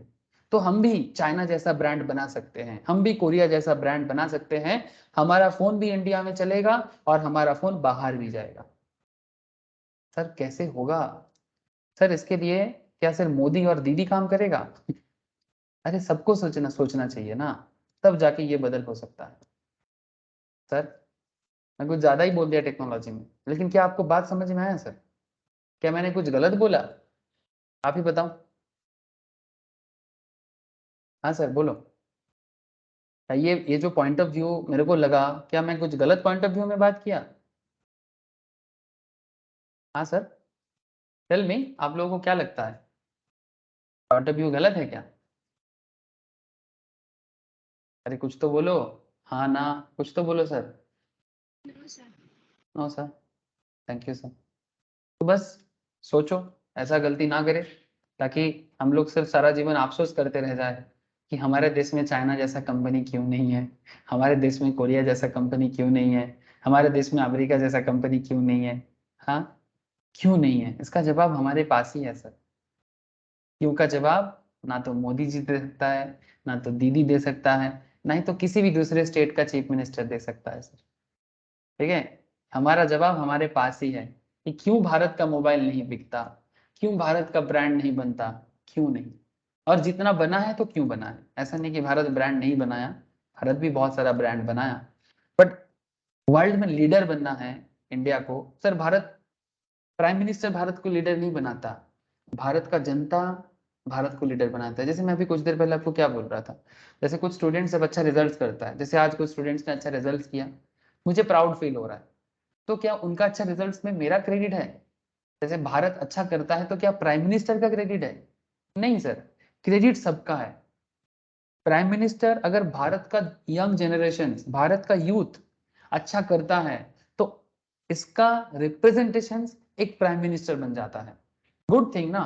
तो मोदी जी को भी प्राउड फील होगा कि भाई मेरे जमाने में अच्छा हुआ है। तो जब कुछ स्टूडेंट्स अच्छा करता है, मेहनत उनका है, मेरा मेहनत तो थोड़ा सा ही है सर, बाकी मेहनत उनका ही है। मैं तो बस कॉन्सेप्ट क्लियर करने में उनको हेल्प करता हूँ, बट बाकी दिन रात मेहनत उनका ही है, तभी जाके उनको अच्छा रिजल्ट हो रहा है। आउट ऑफ 200 150 मिल रहा है, आउट ऑफ 400 डिस्टिंक्शन मिल रहा है, जैसे सीए वाले बच्चे को मिला है, सीएस वाले बच्चे को मिल रहा है। सो कहने का मतलब क्या है, क्रेडिट स्टूडेंट को ही मिलेगा, बट टीचर को प्राउड फील होगा। तो मेहनत इंडियन यूथ करेगा, बट उसका क्रेडिट ऑब्वियसली एक प्राउड फीलिंग प्राइम मिनिस्टर को या चीफ मिनिस्टर को मिलेगा कि भाई उनके जमाने में हुआ है। लेकिन इसका मतलब ये नहीं कि मोदी ने किया, मोदी ने नहीं किया, किया तो वो यंग जनरेशन ने, यूथ ने, देश का जनता ने।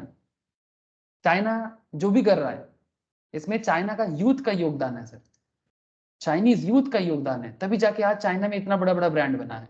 जापानीज यूथ का योगदान है, तब जाके आज जापानीज इतना बिग बिग ब्रांड बना है। ताइवान का बिग बिग ब्रांड जो वर्ल्ड में इतना फेमस है, HTC हो, एसूस हो, एसर हो, बेनक्यू हो, ये ताइवान ताइवान गवर्नमेंट को प्राउड फील होता है, बट इसमें यूथ का बहुत बड़ा योगदान है। बट हमारे देश में प्रॉब्लम यही है कि यूथ को बस एक ही काम में बैठे बैठे बस सरकार को कोसते रहो। अरे भाई खुद का स्किल डेवलपमेंट में भी ध्यान दो, सरकार भी बदलने के लिए मतलब मजबूर हो जाएगा। गवर्नमेंट ना क्या है ना, वो भी अपना वोट बैंक सोचता है, वो ज्यादा ज्ञान का बात करेगा, लोग वोट नहीं देगा। पब्लिक का मानसिकता बदल जाए, सरकार भी बदल जाएगा। तो पब्लिक का मेंटेलिटी बदलना जरूरी है। बोलता है कि देश का राजा कैसा हो, अरे प्रजा जैसा हो।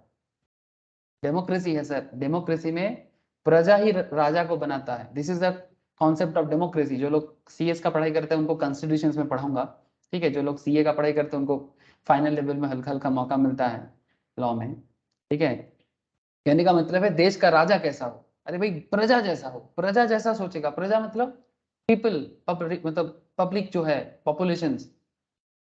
प्रजा जैसा सोचता है, राजा वैसा बनता है। राजा प्रजा को नहीं बनाता सर, प्रजा ही राजा बनाता है। You have to understand this thing sir. अगर ये बात आप लोग जिस दिन समझ जाओगे ना, उस दिन आप समझोगे कि देश का डेवलपमेंट किस पे डिपेंड करता है, राजनीतिविद से कि पब्लिक से। जो आम सोच है वो सोचता है कि नहीं, प्राइम मिनिस्टर चीफ मिनिस्टर देश चलाता है। नहीं सर, देश चलाने वाले पब्लिक है। वो जो दिखता है टीवी में वो गलत चीज है वो एक्चुअली हमें दिखाया जाता है। ठीक है, चलो, थोड़ा सा मैं ज्ञान का बात कर दिया, कोई बात नहीं, आ जाओ सर। कभी कभी ऐसे मेरा दिमाग भटक जाता है तो मैं बोल देता हूँ।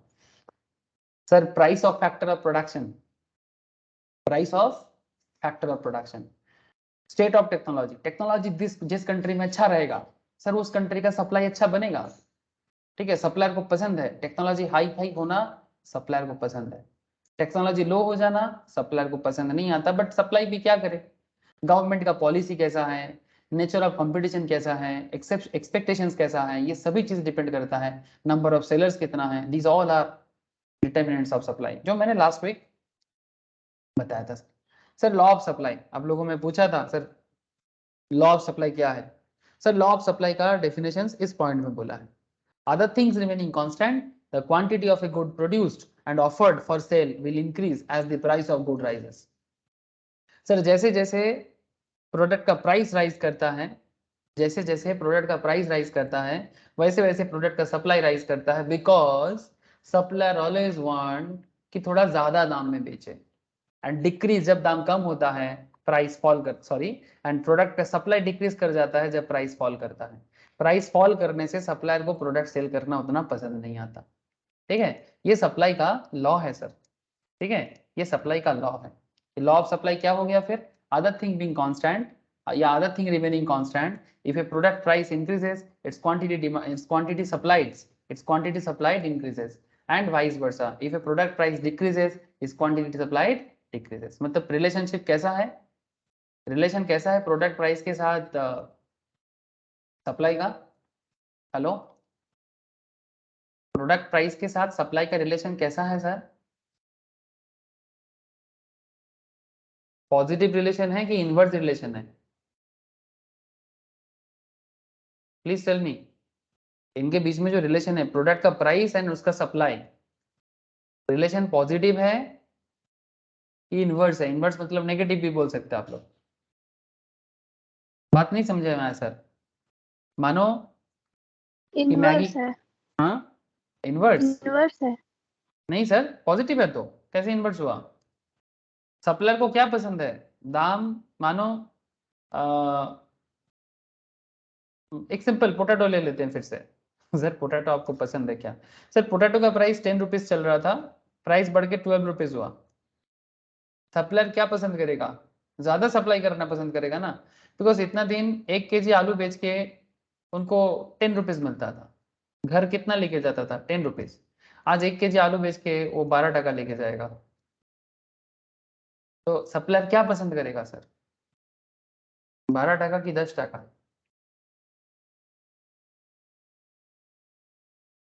बोलो सर, सप्लायर क्या पसंद करेगा, 12 रुपीज की 10 रुपीज।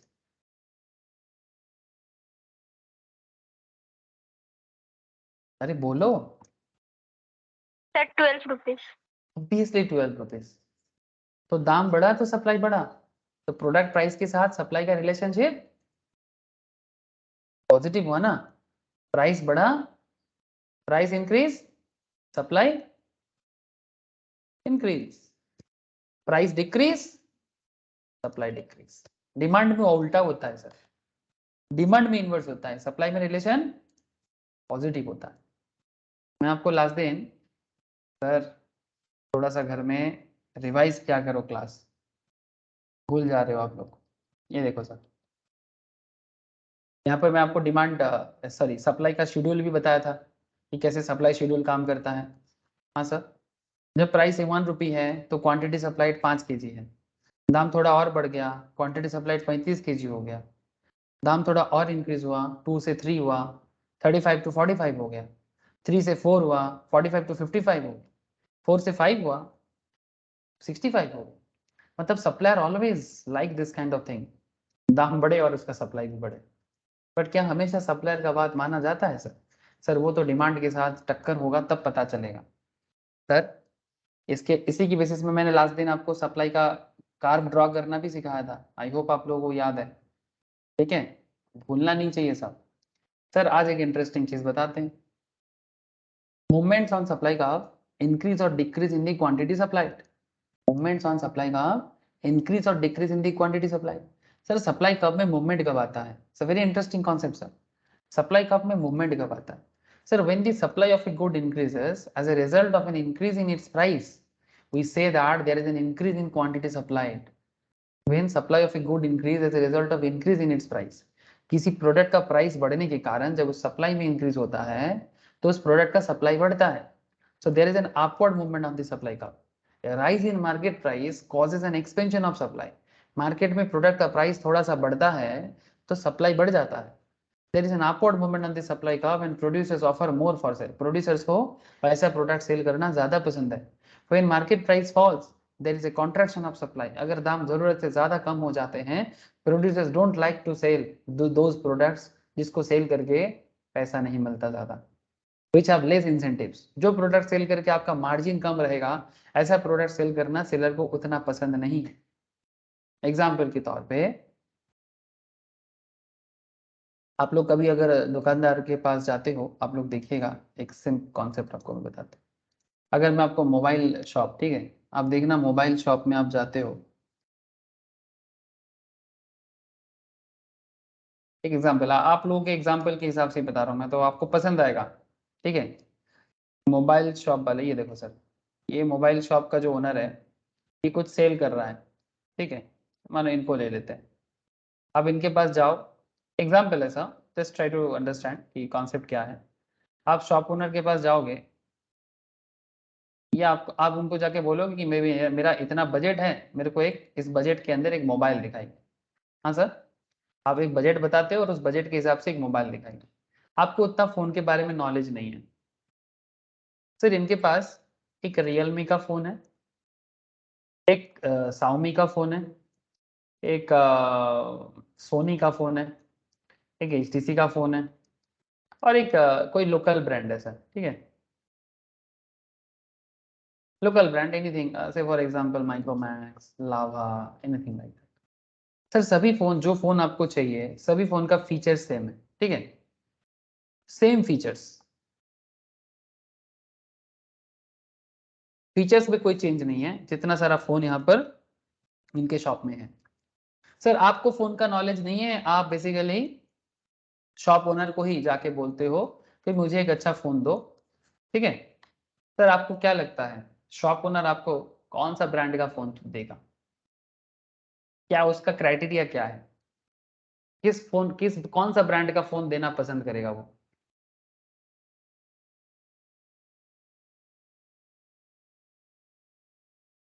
बोलो, क्या क्राइटेरिया फिट करेगा एक दुकानदार? सोचो सर, सोचो, सप्लायर के जैसे सोचो. दुकानदार, आपका कोई ब्रांड नहीं है, आप जस्ट ऐसे ही गए हो दुकान में कि मेरे को एक अच्छा फोन दो, मेरा इतना बजट है. फॉर एग्जांपल आपका बजट है 15,000. 15,000 में ये सारा फोन आ जाएगा विद इन 15,000. दुकानदार कौन सा ब्रांड सेल करना पसंद करेगा, उसका क्या क्राइटेरिया रहेगा?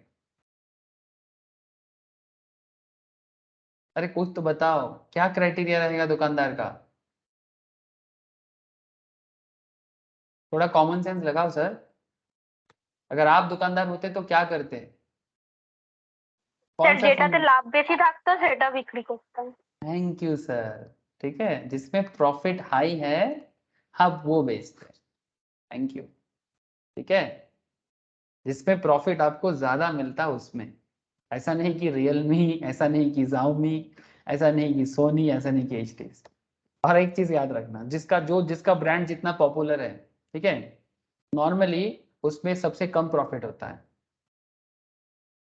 पॉपुलर ब्रांड में प्रॉफिट हमेशा कम मिलता है, बिकॉज पॉपुलर ब्रांड को पता है कि उसका चीज ऐसे ही बिक जाएगा, तो कस्टमर आके उसको नॉर्मली डिमांड करेगा कि मुझे ये वाला फोन दो. तो पॉपुलर ब्रांड हमेशा इसको कम मार्जिन देगा, लेकिन उसको रखना पड़ता है बिकॉज कस्टमर का डिमांड है, उसको तो रखना पड़ेगा, सप्लाई करना ही पड़ेगा. लेकिन कुछ लोकल कंपनी भी आके अपना प्रोडक्ट को सेल करने के लिए इसको बताता है. तो ये क्या करेगा, जब ऐसा कुछ मौका कस्टमर आ जाएगा या जिसको उतना नॉलेज नहीं है, उसको चिपका देगा. कौन सा फोन? जिसमें थोड़ा उनको मार्जिन हाई मिल जाए. जो फोन बेच के उसका 1,000 रुपीज रहेगा, वो वाला फोन बेचेगा. जिस फोन को बेच के 500 रुपीज मार्जिन रहेगा, वैसा फोन क्यों बेचे? जिस फोन को बेच के 2,000 का मार्जिन रहेगा, वो फोन बेचेगा, है ना? I hope you understand sir. तो सप्लायर हमेशा हाई प्राइस वाला प्रोडक्ट ही पसंद करता है, और यहाँ पर हाई प्राइस का सेंस इस हिसाब से होता है सर. आई होप कि आप लोगों को सप्लायर का पर्सपेक्टिव समझ में क्लियर कट हो रहा हो. क्लियर होना जरूरी है सर, बिजनेस समझना जरूरी है. सो when market price falls, there is a contraction of supply as producers have less incentives to offer product for sale in the market. ठीक है, यही बात है सर, जिसको बेच के इंसेंटिव कम रहेगा वो प्रोडक्ट बेचने में इंटरेस्ट उसको कम रहेगा। तो सर ऐसे सिचुएशंस में सप्लाई का कैसे देखने में होगा, ठीक है, प्राइस चेंज हो रहा है। देखो सर ग्राफ को समझो, ट्राई टू अंडरस्टैंड ग्राफ का बिहेवियर कैसा हो रहा है। इकोनॉमिक्स अगर अंडरस्टैंडिंग हो जाता है ना तो ग्राफ में कुछ नहीं रखा हुआ है, ग्राफ तो बस कॉन्सेप्ट का प्रेजेंटेशन है, इसको डेटा एनालिसिस कहते हैं। ये जो ग्राफ है ये डेटा एनालिसिस है सर, डेटा एनालिसिस। आज के डेट में डेटा एनालिसिस एक कोर्स बन गया है सर। आप गूगल सर्च करो डेटा एनालिसिस जॉब बोल के। डेटा एनालिसिस में क्या करना पड़ता है?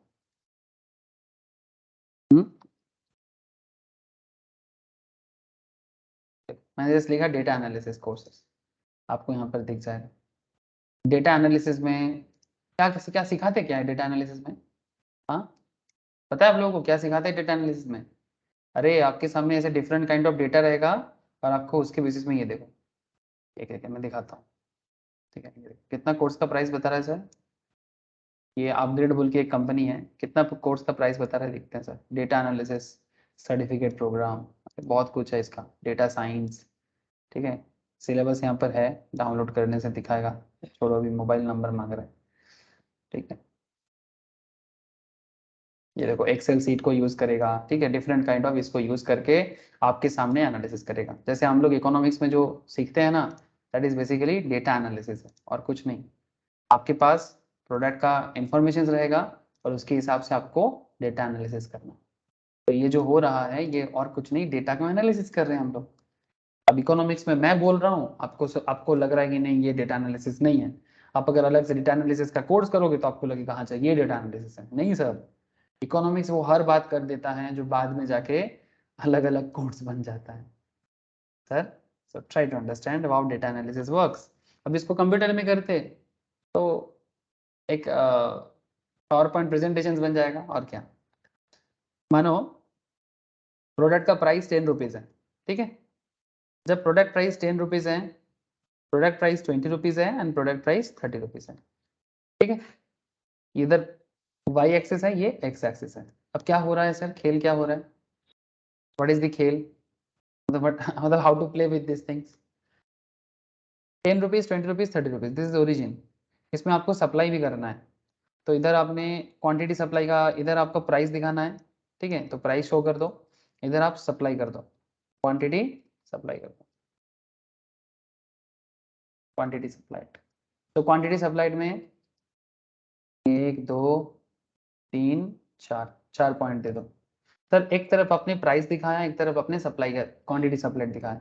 सर आप मुझे एक चीज बताओ, प्राइस बढ़ने से सप्लाई क्या होगा, बढ़ेगा, यस और नो?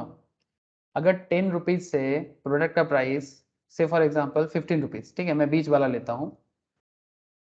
जब दाम 15 रुपीज है तो 10 क्वांटिटी मार्केट में सप्लाई होता है। दाम अगर थोड़ा सा बढ़ेगा तो 20, दाम अगर 20 हो जाएगा तो प्रोडक्ट सप्लाई क्या हो जाएगा, 20 हो जाएगा।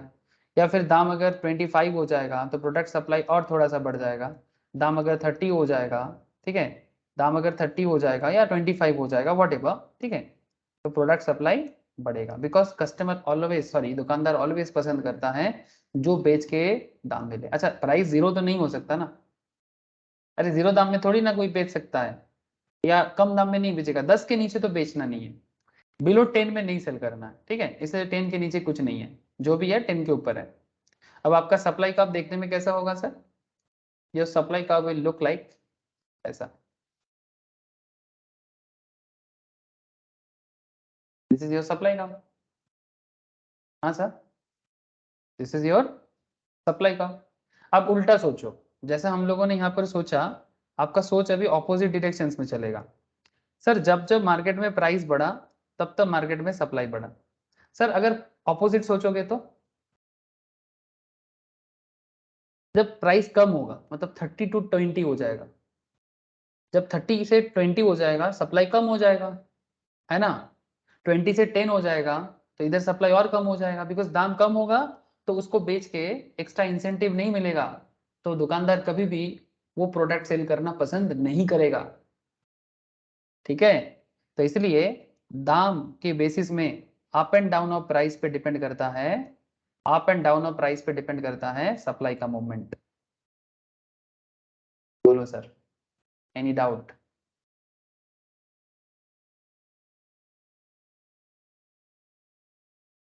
ना सर।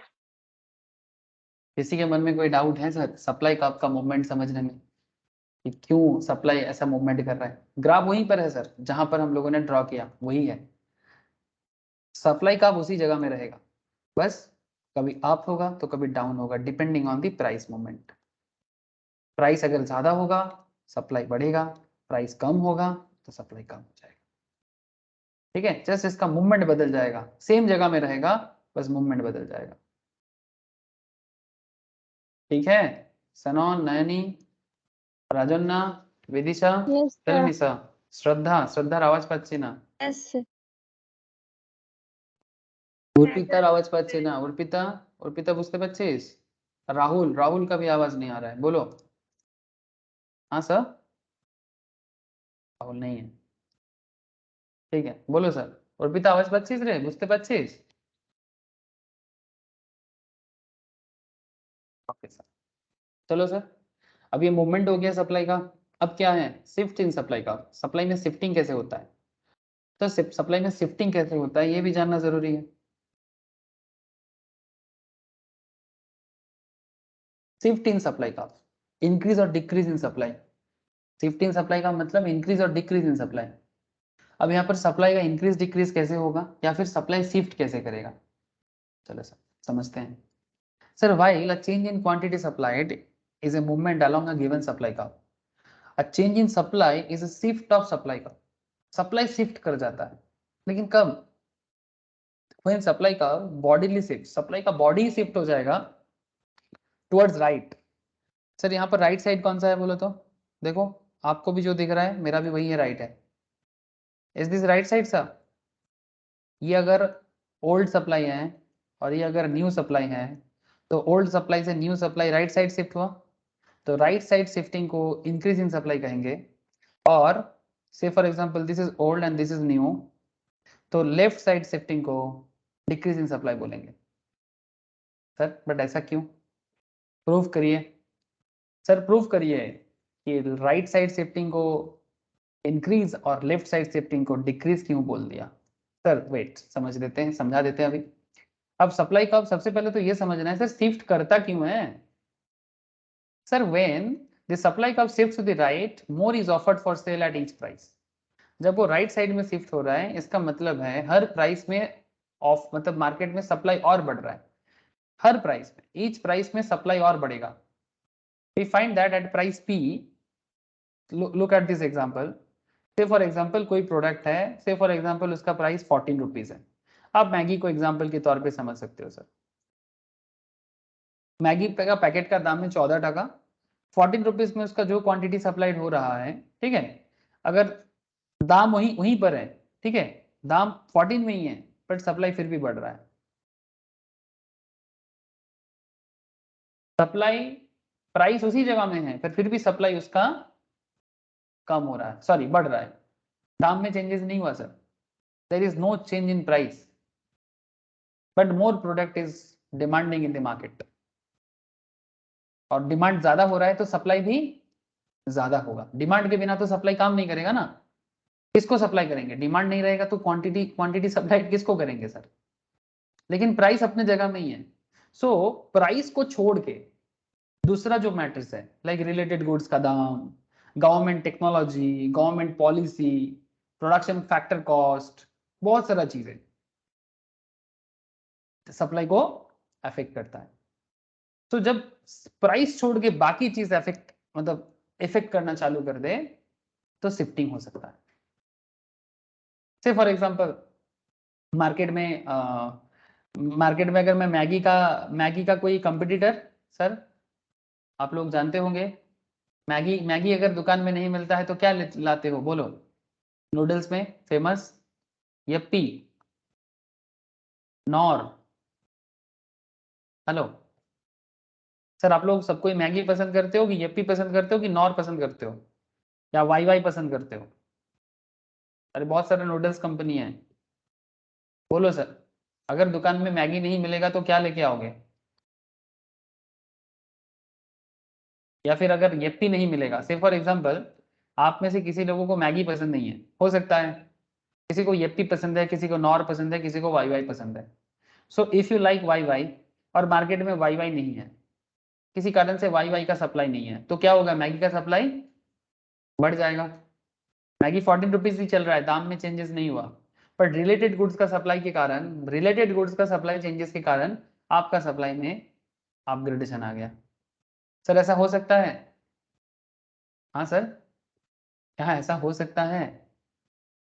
मानो कि मार्केट में कॉफी बहुत एक्सपेंसिव हो गया, अब जो लोग पहले कॉफी पसंद करता था अब कॉफी घर पे नहीं ला सकता, क्या करेगा? टी लेके आएगा, तो टी का डिमांड बढ़ जाएगा, तो टी का सप्लाई भी बढ़ जाएगा। लेकिन क्या इसके लिए टी का दाम कम होना या ज्यादा होना जरूरी है? सर कॉफी का इतना एक्सपेंसिव हो गया कि कॉफी पीना मुश्किल हो गया, तो अगर कॉफी पीना मुश्किल हो गया तो चाय पे ही शिफ्ट करना पड़ेगा। जो लोग नशा करता है ये सब बेवरेज का, बेवरेज बोलते हैं ना सर टी कॉफी को, तो जो बेवरेज का नशा है जिसका, उनको टी या कॉफी कुछ तो चाहिए, but they like more coffee less T. But when price of coffee increases, then they have to shift to the tea. They don't have any other choice. So when they don't have any other choice, then what will they do? They have to buy tea in the existing price. They have to buy tea in the existing price. So price effect नहीं किया यहाँ पर, related goods का supply effect किया, या related goods का price effect किया, product price effect नहीं किया यहाँ पर। सर चाहे मैगी येप्पी का कारण हो, चाहे कॉफी या चाय का मैटर हो, आई होप कि आपको समझ में आ रहा है। सर बोलो, सर बोलो, आप लोगों का हाँ ना मेरे लिए इंपॉर्टेंट है सर। जब तक आप लोग प्रॉपरली हाँ नहीं बोलते मेरे को अच्छा नहीं लगता सर। बोलो, समझ में आया? Yes sir. Okay sir. हाँ तो सर। यहाँ पर सप्लाई इंक्रीज हुआ ना, तो इंक्रीज होने के पीछे रीजन ऐसा काम करता है। पहले सप्लाई कर्व इस पॉइंट से जाता था, अभी सप्लाई कर्व राइटवर्ड में शिफ्ट हो गया पूरा का पूरा। मतलब मार्केट में अगर मैं मैगी का एग्जांपल दूं, मानो कि येप्पी नहीं है, नॉर नहीं है, वाई वाई नहीं है, तो क्या करना पड़ेगा? मैगी ही लेके आना पड़ेगा। तो मैगी का सप्लाई, कुछ तो नूडल्स चाहिए तो लेके आना पड़ेगा सर, ऐसा होता है ना। से फॉर एग्जांपल आप कोई स्पेशल ब्रांड का शैम्पू यूज करते हो, सर एग्जांपल कोई आप लोग मुझे बता सकते हो शैम्पू में बहुत पॉपुलर, क्या क्या पॉपुलर है सर? डव। डव बोल के एक शैम्पू है ना sir, Dove shampoo, clinic all clear, ये सब बहुत पुराना है। सनसिल्क, ठीक है। तो अगर सनसिल्क नहीं है, से फॉर एग्जांपल किसी को सनसिल्क पसंद है, अब सनसिल्क नहीं है तो डव लेके आना पड़ेगा, है ना। तो डव का क्या हो जाएगा? ऑटोमेटिकली सप्लाई बढ़ जाएगा। ऐसा वेरियस एग्जाम्पल आ सकता है, ऐसा वेरियस एग्जाम्पल आ सकता है। एग्जाम्पल का बाजार लग जाएगा सर कि कब कब सप्लाई राइटवर्ड शिफ्ट हो सकता है। सिमिलरली डिक्रीज इन सप्लाई भी हो सकता है, बट अगेन प्राइस कांस्टेंट है सर, प्रोडक्ट प्राइस कांस्टेंट है, प्राइस में चेंजेस नहीं है। यहाँ पर प्रॉब्लम बाकी चीजों का है, ठीक है। जो सप्लाई का जो बाकी इफेक्ट है ना, वो सब मैटर कर रहा है। टेक्नोलॉजी मैटर कर रहा है, गवर्नमेंट पॉलिसी मैटर कर रहा है, फैक्टर ऑफ प्रोडक्शन मैटर कर रहा है, प्राइस कांस्टेंट है। मतलब सप्लाई, फंक्शंस ऑफ सप्लाई क्या क्या था? पी था, पीआर था, पीएफ था, इनकम था, टेक्नोलॉजी था, गवर्नमेंट पॉलिसीज था, अदर फैक्टर्स था, है ना। तो प्राइस अगर कांस्टेंट है और बाकी चीज जब वेरिएबल हो सकता है कि आपका income, Y for income, income बढ़ गया पब्लिक का, तो पहले जिस चीज का सप्लाई नहीं होता था उतना ज्यादा, आजकल उसी का सप्लाई बढ़ गया, बिकॉज आजकल सबके पास पैसा है, सभी कोई लेता है। या फिर इनकम कम हो गया, पहले जिनके पास इनकम था अभी उनके पास इनकम नहीं है, जैसे कोरोना में हुआ था। कोरोना में जिनके बहुत लोगों के पास इनकम बंद हो गया था, तो हो सकता था कि पैसा कम होने के कारण पहले उस चीज का डिमांड था, बट आजकल लोगों की इनकम नहीं है तो उसका डिमांड कम हो गया। ऐसा होता है सर, बिल्कुल होता है। सो बाकी चीजें, जो भी चीजें हैं, कोई भी चीजें यहाँ पर वेरिएबल हो सकता है, और इन बाकी फैक्टर के कारण जब सप्लाई में चेंजेस आता है तो उसमें सप्लाई शिफ्ट हो जाता है। तो यहाँ पर जैसे ऑपोजिट हुआ, आपका ओल्ड सप्लाई का यहाँ पर था, लेकिन अभी due to any reasons other than price. Say for example related goods का दाम, फैक्टर ऑफ प्रोडक्शन, ठीक है, factor of production PF, production cost बढ़ गया, तो अगर किसी चीज का कॉस्ट बढ़ जाएगा प्रोडक्शन का, क्या हो जाएगा उसका, उसका मार्केट में सप्लाई कम हो जाएगा, ऑटोमेटिक सप्लाई कम होगा, बिकॉज कॉस्ट बढ़ेगा, दाम बढ़ेगा, दाम बढ़ेगा तो ऑटोमेटिकली मार्केट में लोग उतना खरीदेगा नहीं, और खरीदेगा नहीं तो ऑटोमेटिकली उसका सप्लाई गिर जाएगा, तो सप्लाई लेफ्ट वर्ड शिफ्ट होता है। याद रखिएगा सर कि सप्लाई कब लेफ्ट वर्ड शिफ्ट होता है और सप्लाई कब राइट वर्ड शिफ्ट होता है, सभी question, it's a very important question, shifting of supply. यहाँ से आपको थोड़ा सा घुमा फिरा के भी सवाल कर सकता है कि rightward shift of supply का मतलब कब होता है, मतलब when there is a right, when we can observe rightward shifting in supply, और when we can observe leftward shifting of supply, ठीक है। So if you know the funda, if you know the fundamentals, then no one will stop you sir. Fundamentals clear हो, कोई आपको रोक नहीं सकता, रोक सको तो रोक लो, बस फंडा क्लियर होना चाहिए। If you know the proper फंडा, देन क्वेश्चन कुछ भी हो जाए आप जवाब दे सकते हो। क्वेश्चन थोड़ा घुमा के दे सकता है एग्जाम में, कोई एग्जाम देके बोलता है कि सर क्वेश्चन थोड़ा ट्रिकी था, सर ट्रिकी मतलब क्या है ना, वो आपको डायरेक्टली सवाल नहीं किया, सिंपल क्वेश्चन को थोड़ा घुमा फिरा के पूछ लिया, ठीक है। डायरेक्ट क्वेश्चन कम हुआ, इनडायरेक्ट क्वेश्चन ज्यादा हुआ। सर इनडायरेक्ट क्वेश्चन को समझ वही पाएगा जिसका फंडा क्लियर है, जिसका फंडा क्लियर नहीं है, जो सिर्फ एमसीक्यू प्रैक्टिस करके गया है, वो फंस जाता है। किसी बार किसी स्टूडेंट का रिजल्ट खराब आता है ना सर, जैसे मैं आपको बार बार बोल रहा हूँ कि हर बार एग्जाम में 4 जन 5 जन करके एग्जाम देता है, कभी 3 जन पास करता है, कभी चारों में चारों पास कर जाता है, बट कभी कभी 1-2 जन लटक जाता है सर। सर क्यों, जो फेलियर होते हैं क्यों होते हैं, अरे सर वेरी नॉर्मल सर। बहुत लोग सर फॉल्स बात करते हैं कि 100% पास, सर 100% पास नहीं होता है। प्रोफेशनल पढ़ाई में सीए सीएमए में 100% पास कैसे कराऊंगा सर, प्रोफेशनल है, सब कोई अगर मन लगा के नहीं पढ़ेगा तो नहीं हो सकता। तो आप देखिएगा एग्जाम में पासिंग रेट गड़बड़ होता है, इवन नेशनल लेवल में भी। अगर मैं सीए का बात करूँ, सिर्फ फाउंडेशन का बात करूँ, सीए में फाउंडेशन लेवल में 30% पासिंग परसेंटेज है, सीएस में 50% पासिंग परसेंटेज है, सीएमए में भी 40 to 50% पासिंग परसेंटेज है। ये नेशनल लेवल डेटा है फाउंडेशन लेवल में। इंटरमीडिएट में 10 to 20% आ जाता है हर केस में, चाहे सीए हो, सीएस हो या सीएमए हो। और फाइनल लेवल में 10, किसी बार 10%, किसी बार 5 to 10% हर केस में।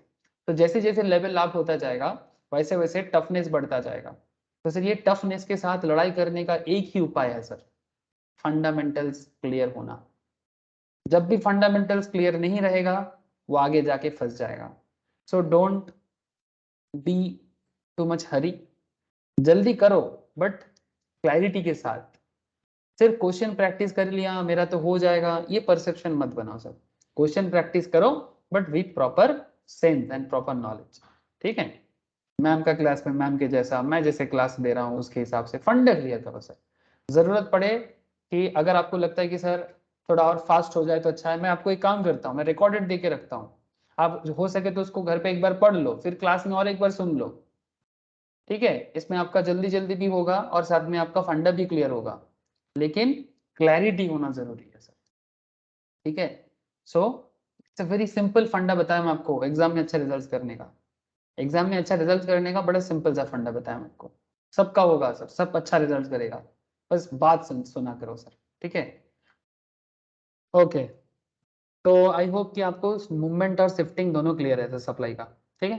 मूवमेंट एंड शिफ्टिंग दोनों समझ में आ गया। सर इसमें आगे बात करते हैं सर इलास्टिसिटी ऑफ सप्लाई पे। सर अभी आपके मन में चल रहा होगा सर इलास्टिसिटी ऑफ सप्लाई क्या है। सर सप्लाई का कम होना या ज्यादा होना, कब सप्लाई बढ़ जाता है और कब सप्लाई कम हो जाता है।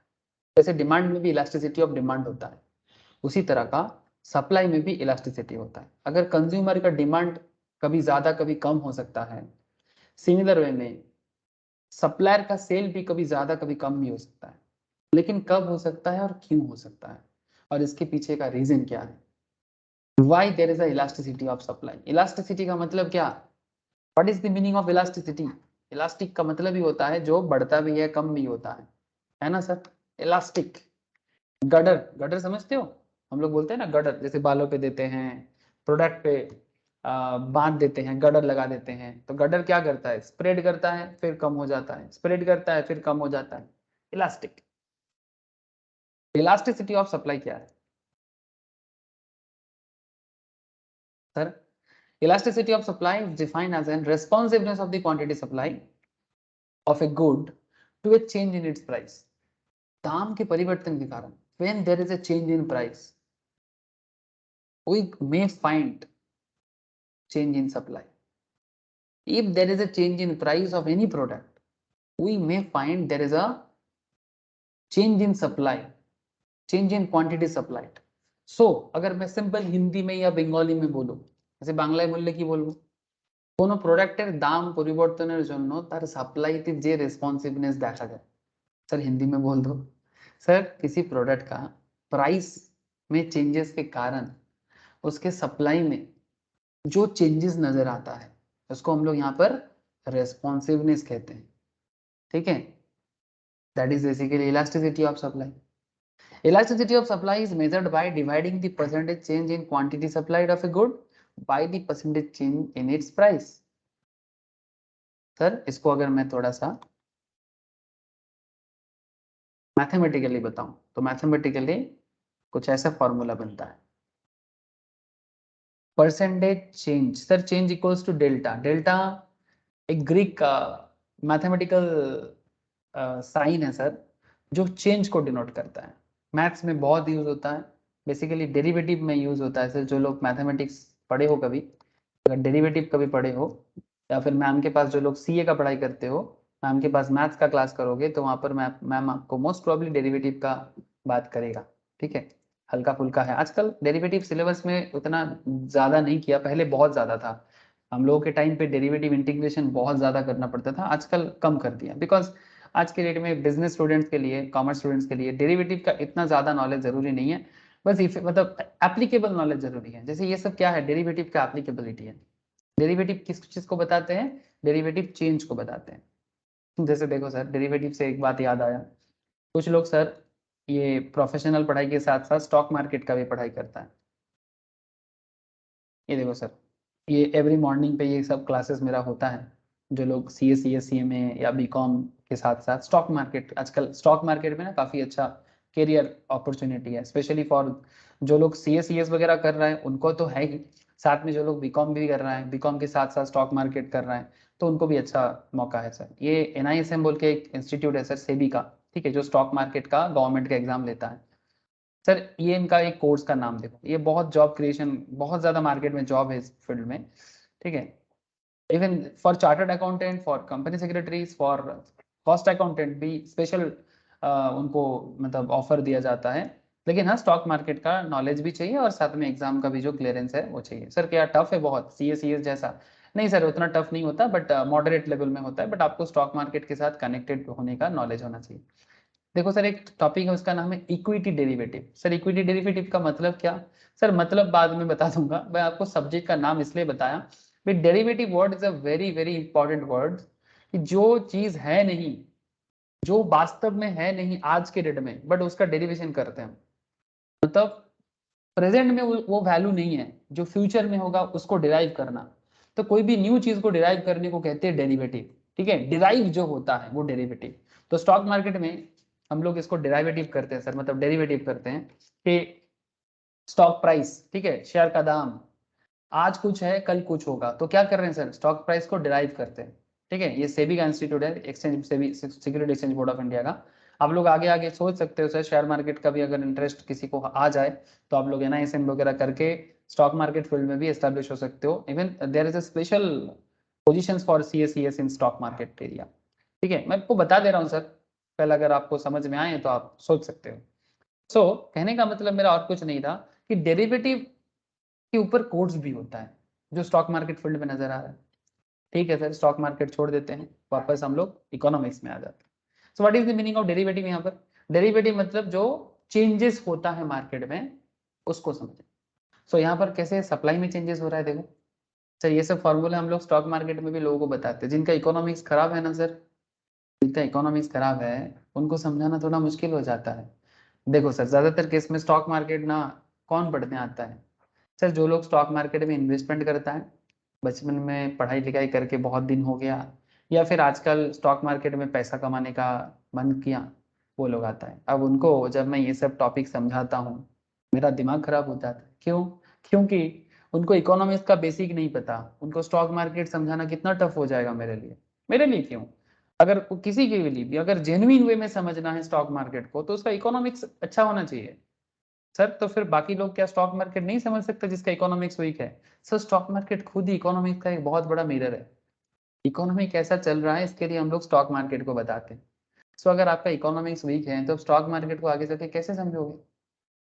इसीलिए बहुत बार मैं रेफर करता हूँ इकोनॉमिक्स का क्लास कीजिए। तो सर सबके पास तो टाइम नहीं है ना इतना कि अभी फिर से फाउंडेशन का इकोनॉमिक्स का पढ़ाई करें, लेकिन सर आप लोगों को मौका मिल रहा है, पढ़ लो सर, बहुत काम आएगा। तो इलास्टिसिटी ऑफ सप्लाई किस पे डिपेंड करता है? Percentage change in price. Product का प्राइस पे चेंजेस, ठीक है, उसके बेसिस में परसेंटेज चेंज इन, मतलब क्या हुआ सर? जिसके कारण चेंज हुआ वो क्या है? कॉज क्या है? कॉज प्राइस है। इफेक्ट क्या है? Quantity supply. सो जिसके कारण चेंज हुआ वो नीचे, जिसका जो इफेक्ट आया वो ऊपर, ठीक है। मतलब न्यूमरेटर डिनोमिनेटर में क्या कॉन्सेप्ट है? कॉज नीचे आएगा, इफेक्ट ऊपर आएगा। जैसे एग्जाम में आउट ऑफ 100 आपको मार्क्स मिलता है ना, out of 100 50, so 100 is the cause, 50 is the effect. Yes और no sir? Tell me. Similarly price का changes is the cause and quantity supply is the effect. समझ में आया सर? बोलो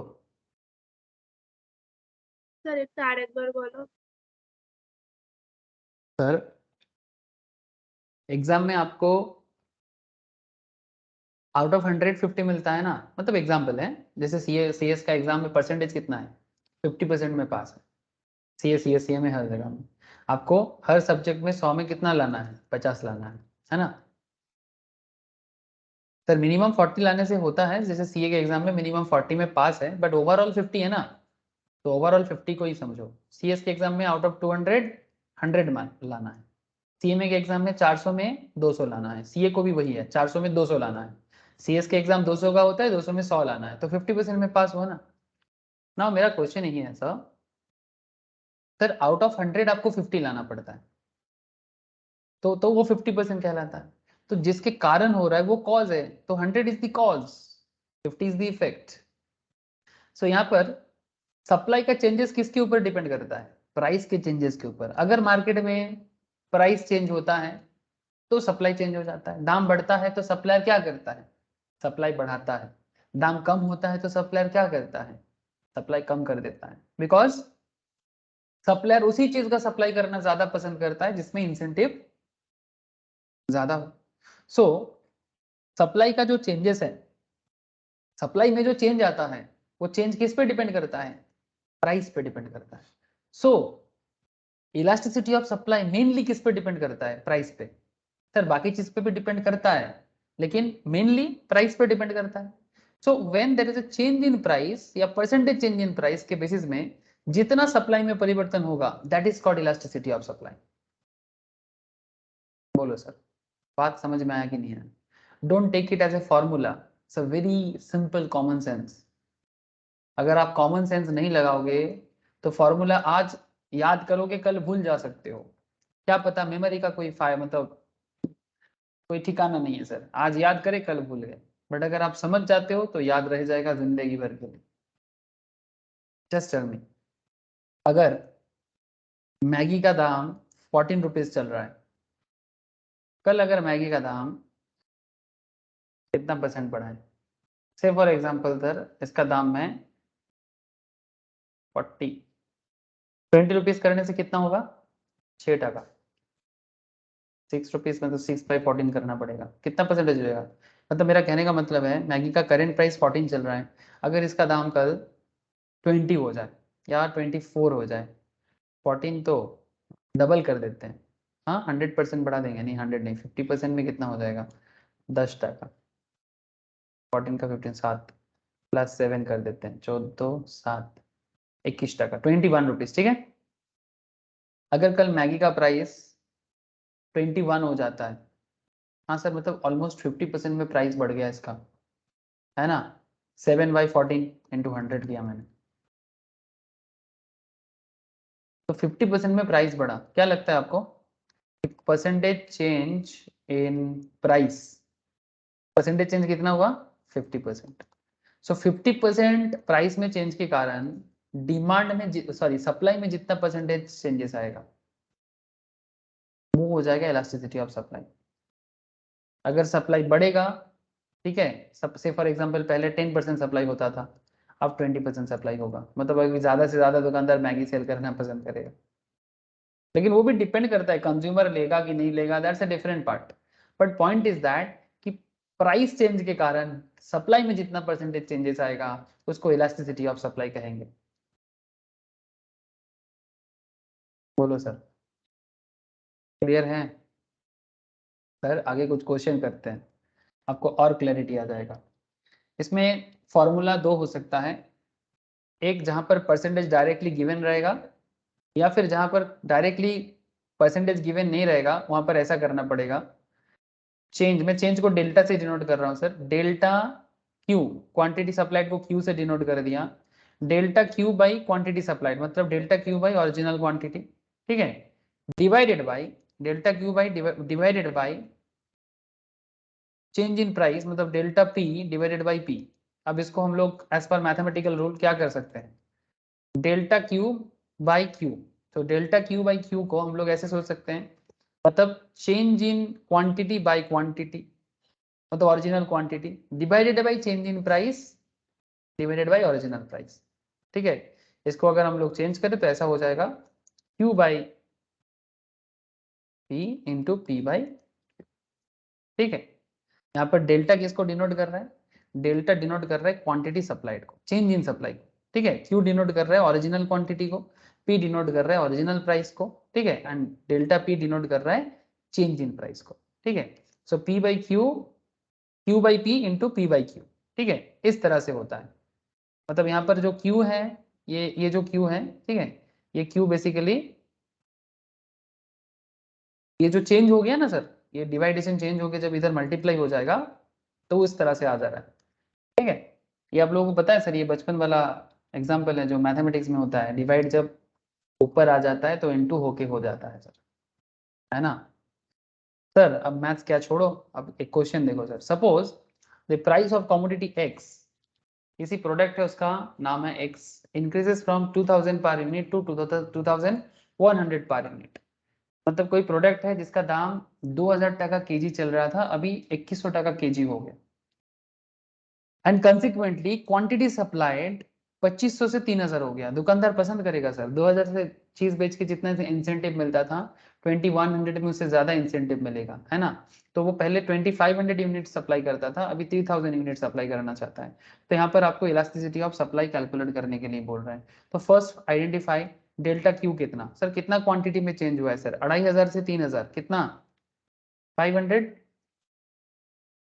सर प्राइस पे कितना चेंजेस आया है 2000 से 2100, डेल्टा पी कितना 100, सर प्राइस पुराना प्राइस कितना है 2000 और न्यू क्वांटिटी सॉरी पुराना क्वांटिटी कितना है 2500। तो what is the formula elasticity of supply का, बोलो। अभी हम लोगों ने फॉर्मूला को लिखा था, डेल्टा क्यू, मतलब इसको हम लोग ऐसे नॉर्मल क्यू भी लिख सकते हैं, बट इसको ऐसे लिखो delta Q by delta P into into P by, तो जो जो आया उसको पुट कर दो, delta Q by delta P into P by Q, तो डेल्टा क्यू कितना है 500, डेल्टा पी कितना है 100, पी कितना है मतलब ओल्ड प्राइस 2000 डिवाइडेड बाई 2500 मतलब ओल्ड क्वांटिटी। सो कितना आएगा देखो तो, सब काट कर दो, कितना हो रहा है 20 इंटू 5, नहीं सॉरी कुछ गड़बड़ हो गया क्या, ज्यादा जीरो काट दिए सर 4 আসবে 4, हाँ 100 आएगा, ऊपर 100 है और नीचे 25 है, यस 4, तो इलास्टिसिटी ऑफ सप्लाई आपका आएगा 4, इलास्टिसिटी ऑफ सप्लाई कितना हो जाएगा आपका 4, ई के नीचे थोड़ा सा छोटा करके एफ लिखना पड़ता है, ऐसा क्वेश्चन बहुत पॉपुलर होता है सर, ठीक है, एग्जाम में बहुत पूछता है। समझ में आ गया सर? बोलो, एनी डाउट? एनी डाउट ना सर? सर ठीक है। ठीक है, अब ये इलास्टिसिटी सप्लाई का ऐसा क्वेश्चन बहुत पॉपुलर है सर। अगर परसेंटेज डायरेक्टली गिवन रहता तो डायरेक्टली हो जाता, तो आपको इतना फॉर्मूला करने का जरूरत नहीं होता। आप डायरेक्टली परसेंटेज को देते और निकाल देते कितना परसेंटेज है और इतना कितना परसेंटेज है। ठीक है, अगर परसेंटेज गिवन रहेगा तो परसेंटेज से आ जाएगा। सर नेक्स्ट क्लास में हम लोग टाइप्स ऑफ इलास्टिसिटी बताएंगे, ठीक है, कितना तरह का इलास्टिसिटी हो सकता है। परफेक्टली इलास्टिक क्या होता है, रिलेटिवली लेस इलास्टिक क्या होता है, रिलेटिवली ग्रेटर इलास्टिक क्या होता है, डिफरेंट प्रोडक्ट का डिफरेंट इलास्टिसिटी हो सकता है। ठीक है, तो किस टाइप ऑफ प्रोडक्ट में किस तरह का इलास्टिसिटी होता है और उसका ग्राफिकल प्रेजेंटेशन क्या होना चाहिए, ये मैं आपको नेक्स्ट क्लास में बताऊंगा। और फिर मैं आपको मेजरमेंट ऑफ इलास्टिसिटी भी कराऊंगा, और लास्ट में जाके हम लोग डिमांड एंड सप्लाई का इक्विलिब्रियम प्राइस, आपको मैं बोल रहा था ना स्टार्टिंग में कि एक बहुत ही इंटरेस्टिंग ग्राफ बनने वाला है सर, कि सप्लाई और डिमांड एक जगह में मैच करेगा और प्रोडक्ट प्राइस डिटरमाइन करेंगे। ठीक है, तो नेक्स्ट क्लास बहुत इंटरेस्टिंग रहने वाला है सर, कि हम लोग प्राइस डिटर्मिनेशन सीखेंगे और सप्लाई का जो बाकी पार्ट है उसको कंप्लीट करेंगे। और जैसे ही नेक्स्ट क्लास कंप्लीट हो जाएगा फिर हम लोग क्वेश्चंस करेंगे। ऐसे मैं ऑलरेडी आपको क्वेश्चंस ये सेट्स शेयर कर चुका हूँ, तो आप लोग प्लीज गो थ्रू करके रखिएगा। ऑलमोस्ट 100 के आसपास क्वेश्चन है। ठीक है, 100 के आसपास क्वेश्चन है सर, 100 नहीं, कितना है सर? हाँ 120, हाँ सर 120, 120। ठीक है, मुझे ये सारा क्वेश्चंस रेडी चाहिए सर। मैं नेक्स्ट क्लास में टेस्ट लूंगा, क्विज कंटेस्ट होगा क्लास में। ठीक है, और टेस्ट में तो सर मैं कहीं से भी क्वेश्चन दे सकता हूँ। ठीक है, so be ready sir. Demand supply एकदम क्लियर कट रेडी हो जाना चाहिए। ठीक है, ओके सर। Yes sir. ठीक है, उसके बाद हम लोग दूसरे टॉपिक में शिफ्ट करेंगे।